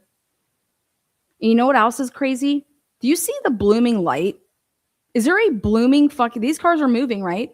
Where is this blooming, absolute ridiculous... Who messed? This is identity. Yes, this is identity. Where the undercovers went to do what? To give a ticket to a guy with a sign. Because that's what they're supposed to be doing. Identity is the name of an apartment complex. Identity Apartments. And I could not fucking believe this. But how it would look like is, look at the one, how about number 30 right here, this fin right here? Look at the back license. Is there no license plate there on the one that has the back? Like, look at how dark those, how many cars were working that night? But the one right here to the right, I think this would be 30. It looks like there's no back license plate. You know what I mean?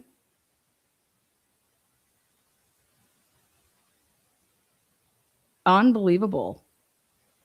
Unfucking believable. Right here to the left. And then you got... And then look at this puppy. There was video evidence from the area that shows vehicles that have vehicle characteristics that are similar in shape and geometry to the identifiable characteristics from the King Road and Linda Lane video images. There was video evidence from the area that shows vehicles that have vehicle characteristics that are similar in shape to the 8 through 12 and 15 through 16.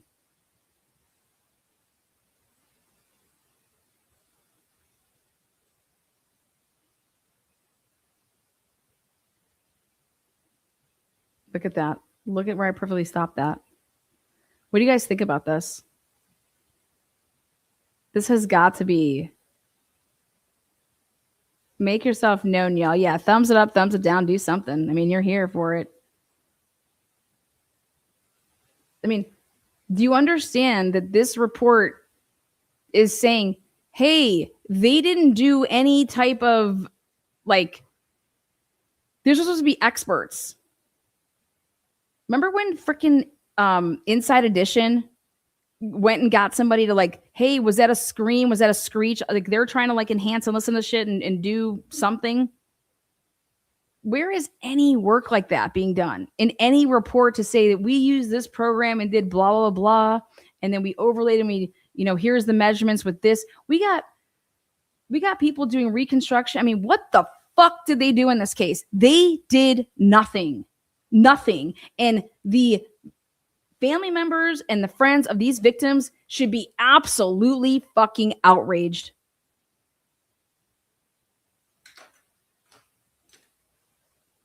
There should be no plea deal. None. And this should have all been done. This should have been worked out. And this should all been like, nope, we're getting justice and this is ending. But they couldn't do any of it. And this is why, because none of it it's not accurate.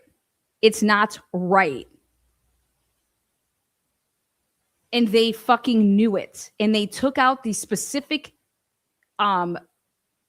video clips and the stills that they knew that they needed to, because I'm not testifying. They knew that they weren't going to be the one to testify to the grand jury on fucking bullshit. So yank it out of, so we're not testifying to that. And then that way we're not lying about that. That is absolutely insanity. I got to see what Ann Taylor wrote about this grand jury. They falsified the shit out of the probable cause. And God can only imagine what these people were testifying to at the grand jury. And yes, they are covering for themselves. Thank you. That's the end of that's who you cover for, you guys. At the end of the day, let's be clear. 2 weeks prior to this entire catastrophe, this unbelievable event, 4 lives gone, that the state wants to say happened in just minutes. 2 weeks before that, the beginning, November 1st, Washington State University took the biggest public hit about their police department and the shit that had been going on for years. Their perv central, their grooming ways. And within 2 weeks of that getting blown up and coming out in articles, this happens. And guess what? No more talk about the perv ways. And guess what? Gary Jenkins said it best in a fucking email. Wow, look at all this praise that our 2 dudes from WSU are getting. Don't worry, even though if it didn't happen like that, look at all this great praise we're getting now. You got to be kidding me. This is disgusting. Your police department was a bunch of perv, grooming motherfuckers, okay? Sexually assault, harassing people, fucking on the job, fucking all over the place, bunch of pigs. And that came out. And there was a whistleblower, and then the whistleblower had to go to the dean, and then the dean, and you need to ask Jill McCluskey. Come on out. We got to talk. Jill, what the fuck was going on in that police department under your watch? Because you're overseeing campus safety.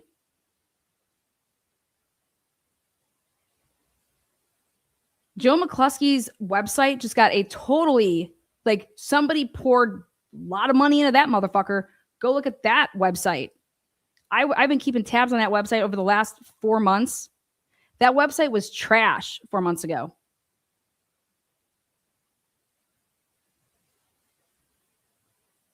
And I'm all for the Lauren McCluskey Foundation. But look around. We got police deleting shit about who was working a plainclothes operation on the night of the murders right outside the home. We got the police who were in undercover vehicles or unmarked vehicles who are lying about their path of travel and when they went where. And I just got my fleet thing back to ask them a question about, were any vehicles being serviced at that time? No vehicles were being serviced at that time. Good, so we can eliminate that, right?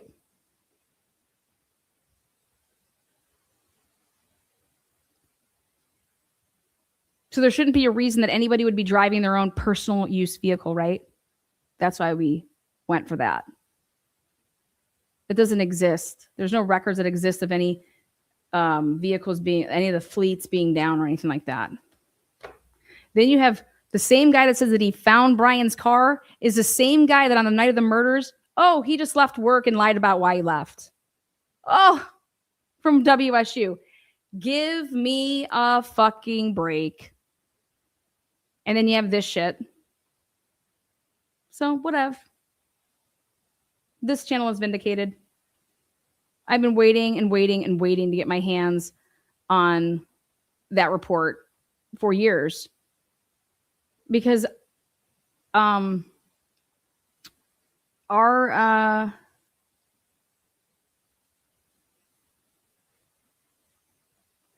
don't know, but our work here is important to me. And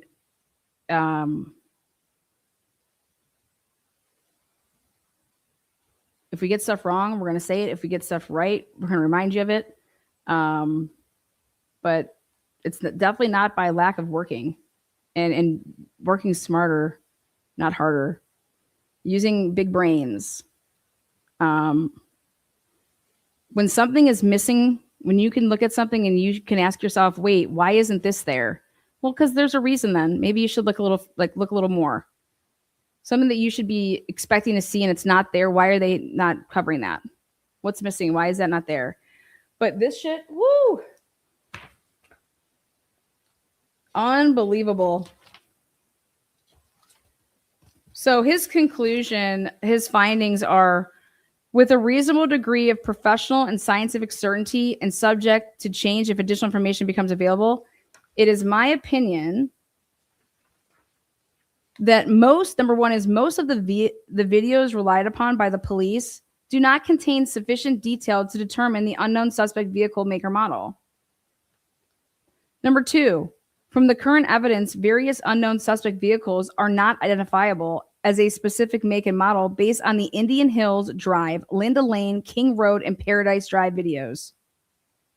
That leaves one video left, and guess what? They left it out of the compilation. Unbelievable.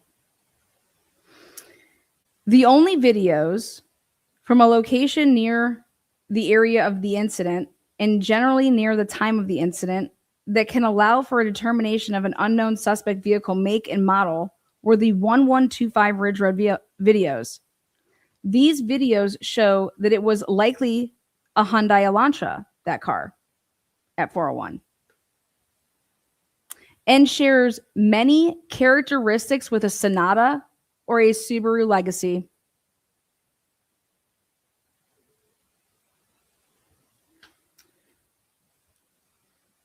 The police analysis and determination of the make and model of the unknown suspect vehicles was improper and lacked other possible vehicle models with similar characteristics.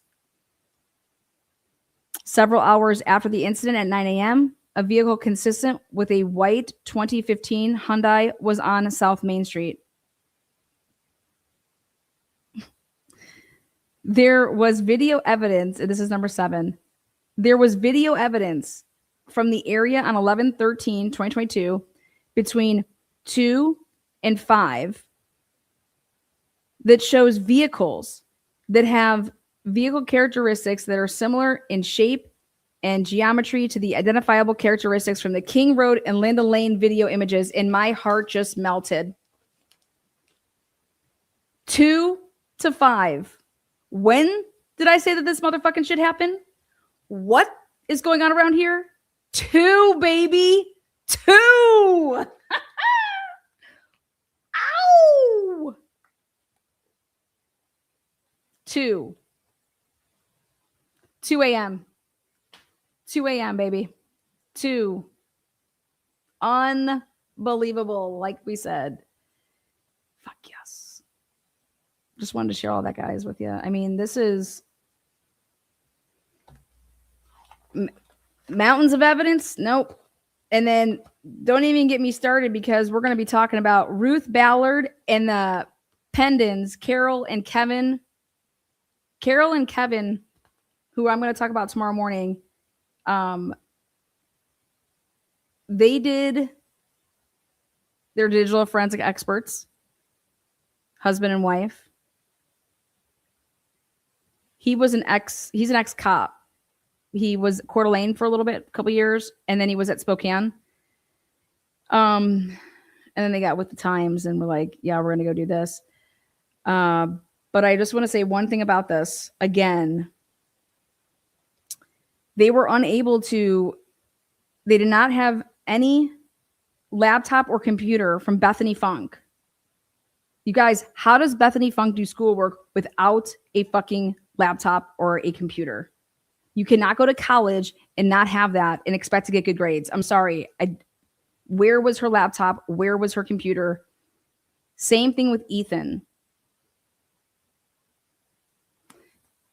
These were the two people that were given this disclosure is provided with the limited disclosure of expert opinions by the state related to 67 electronic devices and third-party warrant returns and may be updated. So that's what we're going to be getting into tomorrow. I broke that all down. I broke down Ruth Ballard. She's, when you guys find out what was not tested, what was tested in the house, and how Ruth Ballard lays out each room, she does a phenomenal job for the defense. I mean,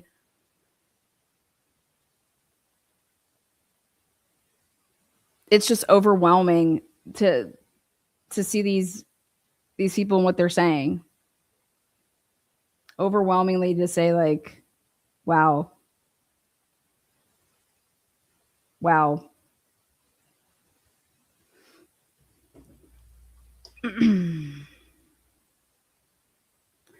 So let's talk about the fact that Netflix is dropping a documentary at the end of the month, July 29th to be exact.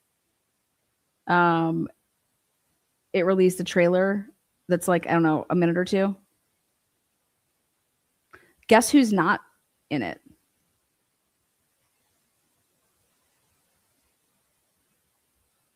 Where's Dylan and Bethany?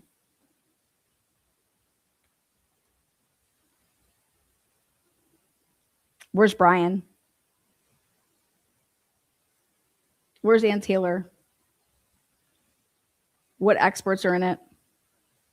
When did they start making this documentary? I believe that this documentary was designed to follow people around during the trial, and it didn't happen.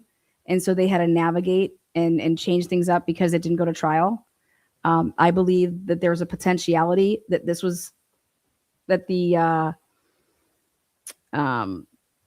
production company that was doing this was going to follow around somebody, maybe even multiple families.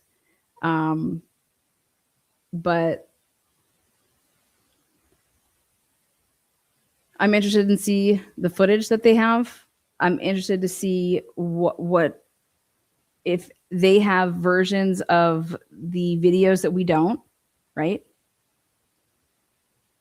It's just for entertainment. What's just for entertainment? What's up, Too Legit to Quit? It better not just be for entertainment. Who's saying that it's just for entertainment? This is not like a documentary. Oh, this case isn't going, you guys, this case isn't going anywhere. This case is not going anywhere. 2 a.m. says Sarah is a dark hour. I went back and was reviewing over, remember Brian Kober's interview? You guys, they attached to that interview the transcripts of the interview. Why can't we have the transcripts of the interview that was recorded by Gilbertson on his little handheld pocket recorder? They took that and they made a transcript of it. Why don't we have the transcript of the interview of Brian fucking Kober, who pled guilty? He's in prison for life, Where is that transcript that was attached to that file that Brett Payne wrote up on 5/13/2023 right before the grand jury? That's why that was typed up in transcription form. I believe they used it at the grand jury.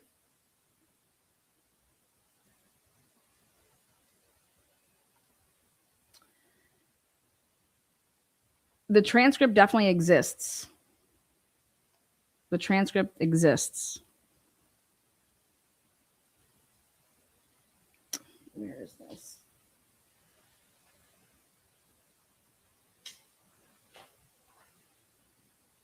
I want to know who from Netflix made any FOIA requests. Let's see what they got.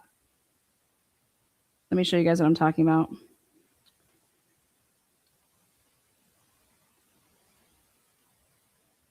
I mean, usually when Netflix comes with a banger, okay, it's because, hey, we got our hands on, like, we want access to certain people to do, when you can have access to people to do a documentary, that's what makes it the bang, okay?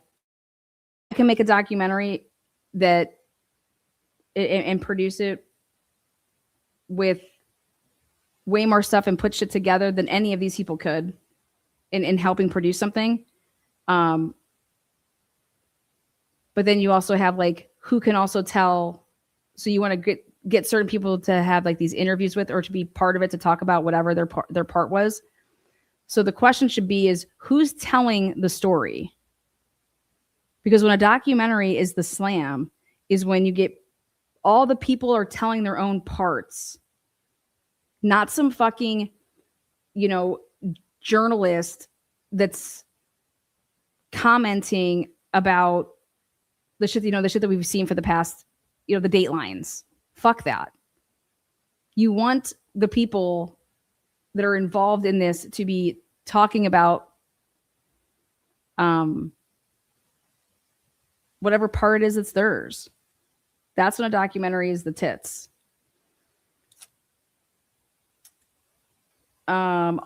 Also, I said, hey, we can't make anything until we get the material. You cannot make anything. Like, what are you going to make something with?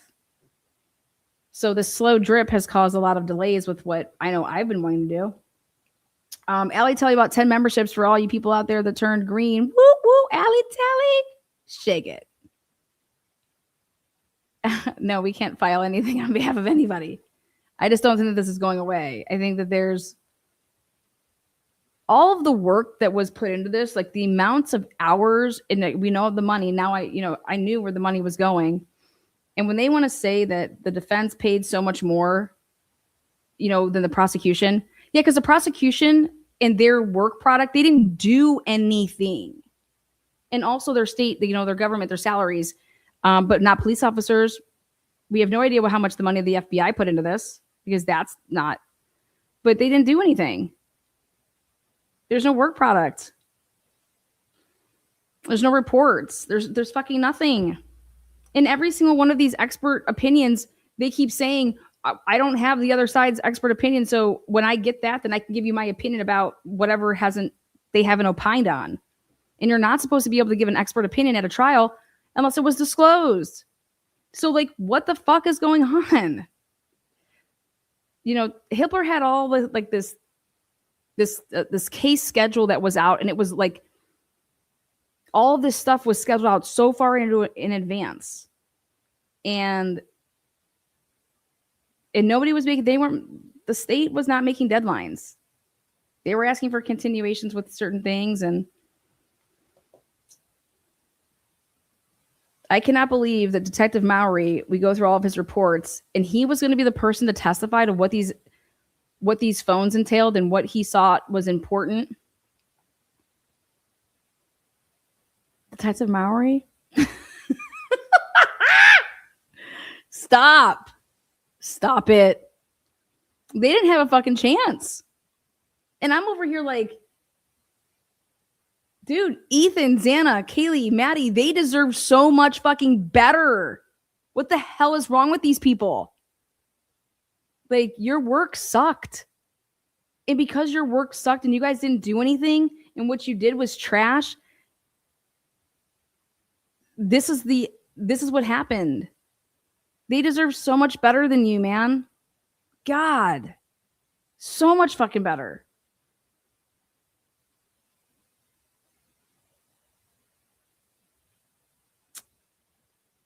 Shit.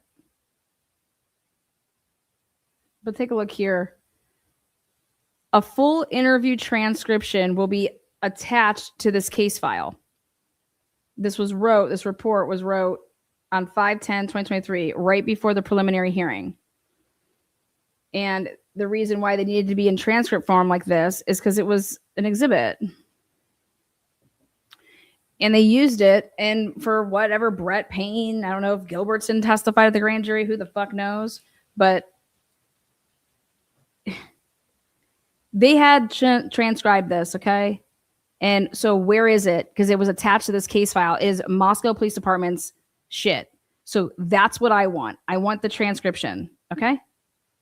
Give me the transcripts. A full interview transcription will be attached to this case file. Where is it? How do these families not have this? How is this being denied? This is a Moscow Police Department report. This is the report number, and attached to it is this. And I want it. We should all have it. Where is it?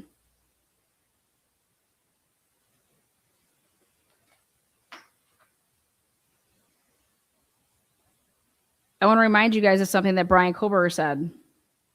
Don't know what it means yet, but we're going to look into it. I think it's worth pointing out that I asked Brian Kober if he and his father made any stops along their way back to Pennsylvania. He told me they visited Colorado, but the main goal was to just drive. Kober then told a story about seeing an unmarked police car near Kansas City speed up behind him, catch up to another vehicle, turn on its emergency lights, then drive away. Kober thought this was strange and was unsure why it occurred. Now, he doesn't, unless it's just not written here, because it's not verbatim. But I'm curious, if he said all this, did he say how he got pulled over, for tailgating? Ready? But let's go back to this again. An unmarked car. So it just sped up behind him with lights on, then went around him, then went up to another vehicle, but then after behind that vehicle decided to shut off its lights and then drove off.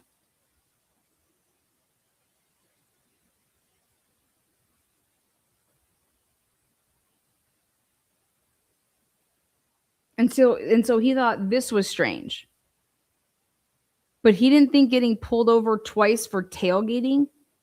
Has he ever been pulled over for tailgating? I've never been pulled over for tailgating in my life. I've never heard of anybody getting pulled over for tailgating. It's a difference between after an accident happens and you get charged with it after, traveling too close to the vehicle because you were in a wreck. I'm talking about physically somebody pulling you over and saying you were riding that car's ass. Here's a ticket. That's what happened to Brian Kober twice. I'm curious if he mentions it, just because it's not written in this thing. We know how their reports are, like the. And then, can someone look up and see how far it is from Brian Kober's address to the Strasburg barracks? I wanted to look this up earlier.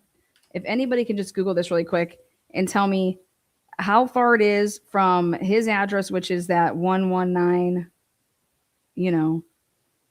Lambson, whatever, to, it's the Pennsylvania State Police, Strasburg barracks. I had a following too close ticket before. You were in a wreck? Of course you would get one, Jenny. I wouldn't expect anything less from you, girl. Shit, Jenny. I wouldn't expect anything less. This is deliberately hiding potential exculpatory evidence all day. That's all they've been doing. They've been doing it the whole time. And so either they knew Brian Kober did this from jump, or they're covering for themselves.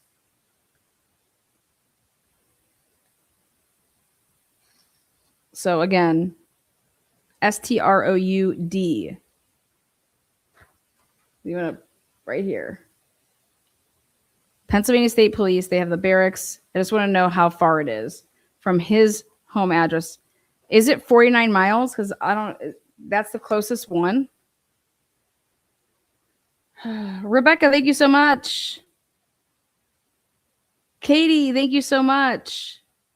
Jacqueline, thank you so much. Thank you for those cash apps. Let's see. 49 miles, give or take. Let me see. It's important. Okay, ready? Because this is why.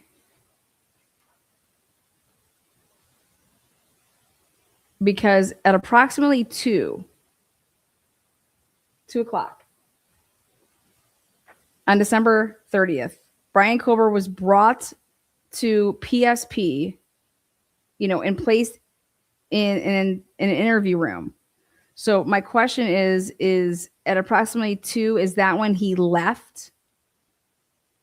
Okay, because we're gonna get some good timestamps here, but I was thinking about this and I was remembering, because you have to remember Pennsylvania. I'm pretty familiar with Pennsylvania because of Sheldon Jeter Jr.'s case, and I'm pretty familiar with Pennsylvania State Police, and they have barracks that are located all over. And I was curious which one that they brought him to, and I said, if this started at 2, or are they saying that he was, in the car coming to them at 2, and how much time? So when did this actually, begin? And so I was curious how much time. I'll check it out tomorrow, because I'm not going to say anything on my channel that's not accurate. But so then, when I went back over to look at this, Kober then discussed ongoing projects with WSU PD and Pullman PD. So again, Detective Gilbertson then asked Kober about the job he mentioned. Kober stated he was a teaching assistant. Kober then talked about how busy he was and how the funding package that comes along with being a teaching assistant is.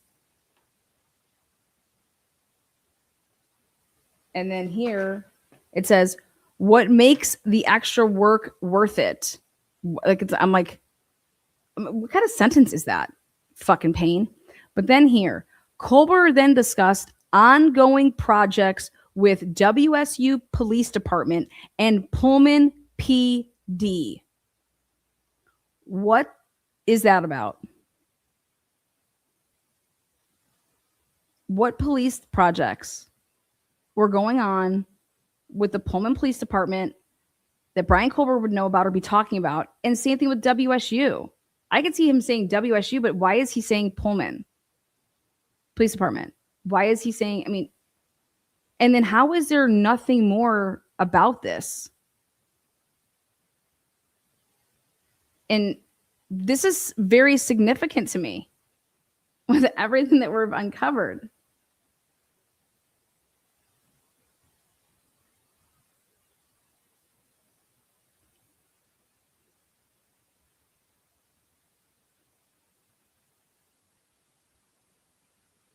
That's a decent drive.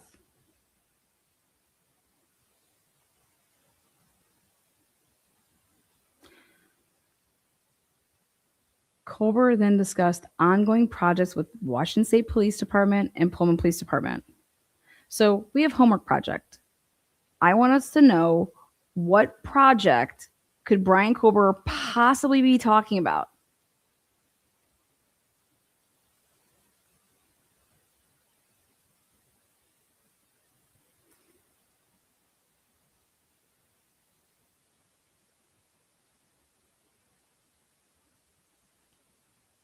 Let's just see what we come up with.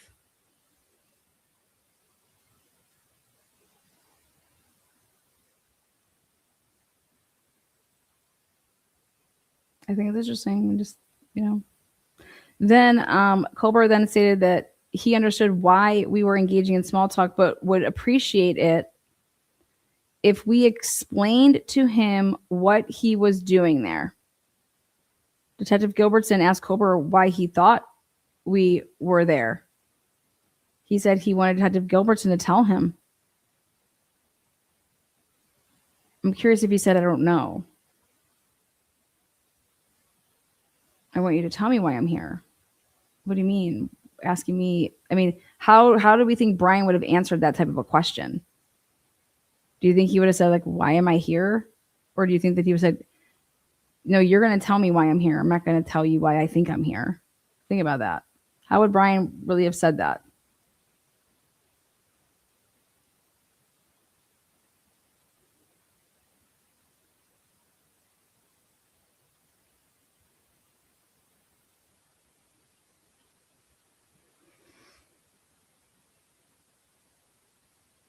The reason I ask is because he's not using quotes. Detective Gilbertson said, we were there because of what occurred in Moscow, but did not provide any further detail. And it's like, normally you say that because that's a cop way of saying, like they did to Sheldon Jeter Jr. And well, they attempted to try to say this, but this isn't true. We didn't tell him that Tyreek Pugh was shot and killed. Oh, really? But you didn't have your body-worn cameras on, did you? And you also weren't recording the interview, were you? So now you're going to write in a report that bullshit?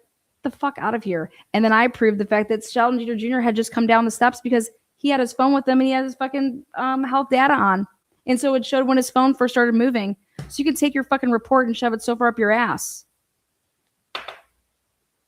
He was only possibly in the presence of police for like literally a couple minutes, like 2 minutes before he calls his uncle.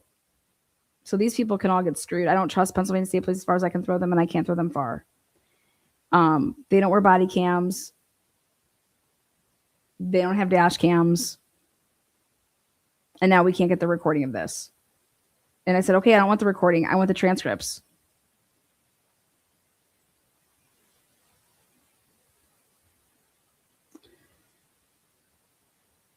Detective Gilbertson asked Colbert if he watched the news.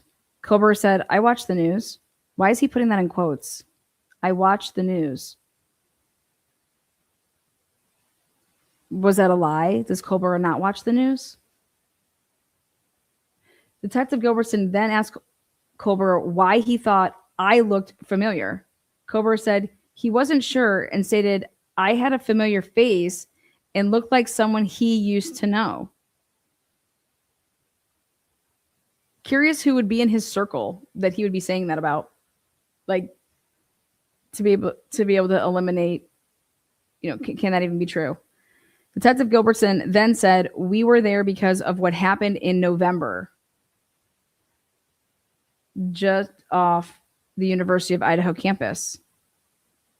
Detective Gilbertson asked Colbert if he knew what that was, to which Colbert replied, of course.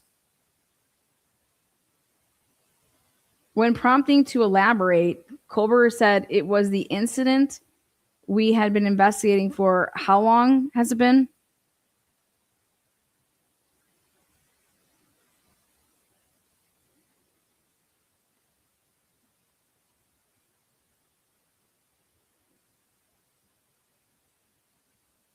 Colbert said there were probably several incidences and then said he was aware of a homicide because of a WSU alert he received.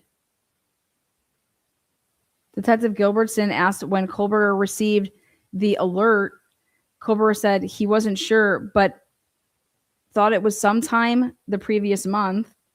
Detective Gilbertson confirmed that was why we're there and asked if Colbert wanted to talk about that. Colbert replied, well, I think I would need a lawyer. Colbert then asked if we would explain to him what we were there for specifically and added he was tired. Detective Gilbertson again stated that we were investigating the homicides of the 4 students and that we had questions and things we hoped Colbert would help us understand. Colbert sat back and said he had the utmost respect for law enforcement, but stated it was a constitutional right to speak to an attorney. I'm so curious as to what other things could he have been saying. Detective Gilbertson affirmed this. Colbert then re-engaged and said the only thing he heard of from Moscow was an alert that came to his phone.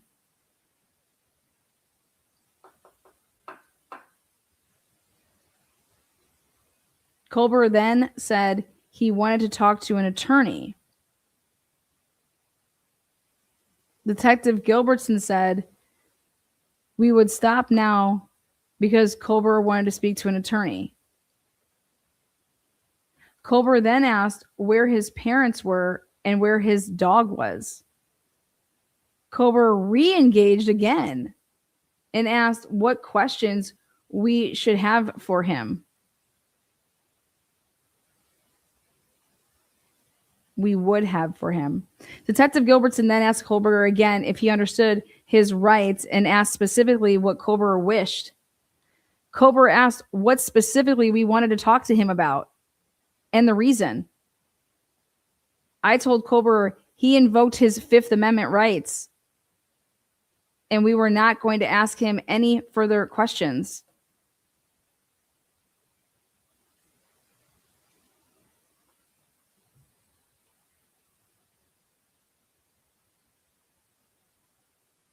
Funny that you wouldn't say what you're there for. At that point, just be like,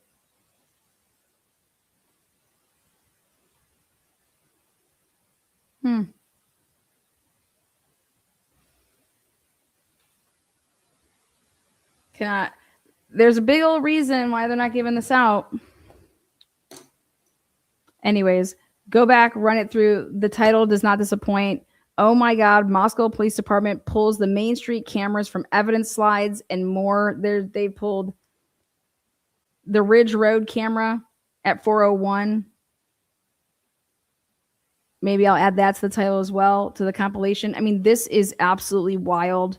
And they needed to pull it because no one is going to testify to fabricated fucking evidence, to manipulated evidence, to things that they know. And one should ask themselves, what did they know? When did they know it? But it was okay to do all this stuff to obtain probable cause. They knew that it was all bullshit. They knew it was bullshit then. It's unbelievable. Oh, and what's this up with Jack D's apartment? Unknown male C. Did Jack D not turn over? I thought that we got his DNA. So there's blood in his kitchen that is from unknown male C, and it's not him. We'll see on the next one. Tomorrow morning, we're going to be talking to the forensic. We're going to be doing Ruth and Ruth Ballard with the DNA, which is mind-blowing. All the things that were swabbed, didn't swab, what the true results were, and the digital evidence. So come back if you want to find out what the fuck has truly been going on here. But what it seems like is that there was blood in Jack D's apartment in the kitchen in that hallway area, and it was unknown male C, okay? And you would never label anything unknown male, anything, or female unknown if you actually had, where's Jack D's? Do we not? Is it unknown because we don't have Jack D's? But C and D were never tossed into CODIS. I mean, wow. Okay, we'll see you on the next one. Take care. Thank you so much, moderators. You guys rock. Is this Shelly? Can we do a Brady gig? No. Peace out. Argentina and Spain. Who you guys got Sunday? Oh man. England was up 1-0. I can't believe it.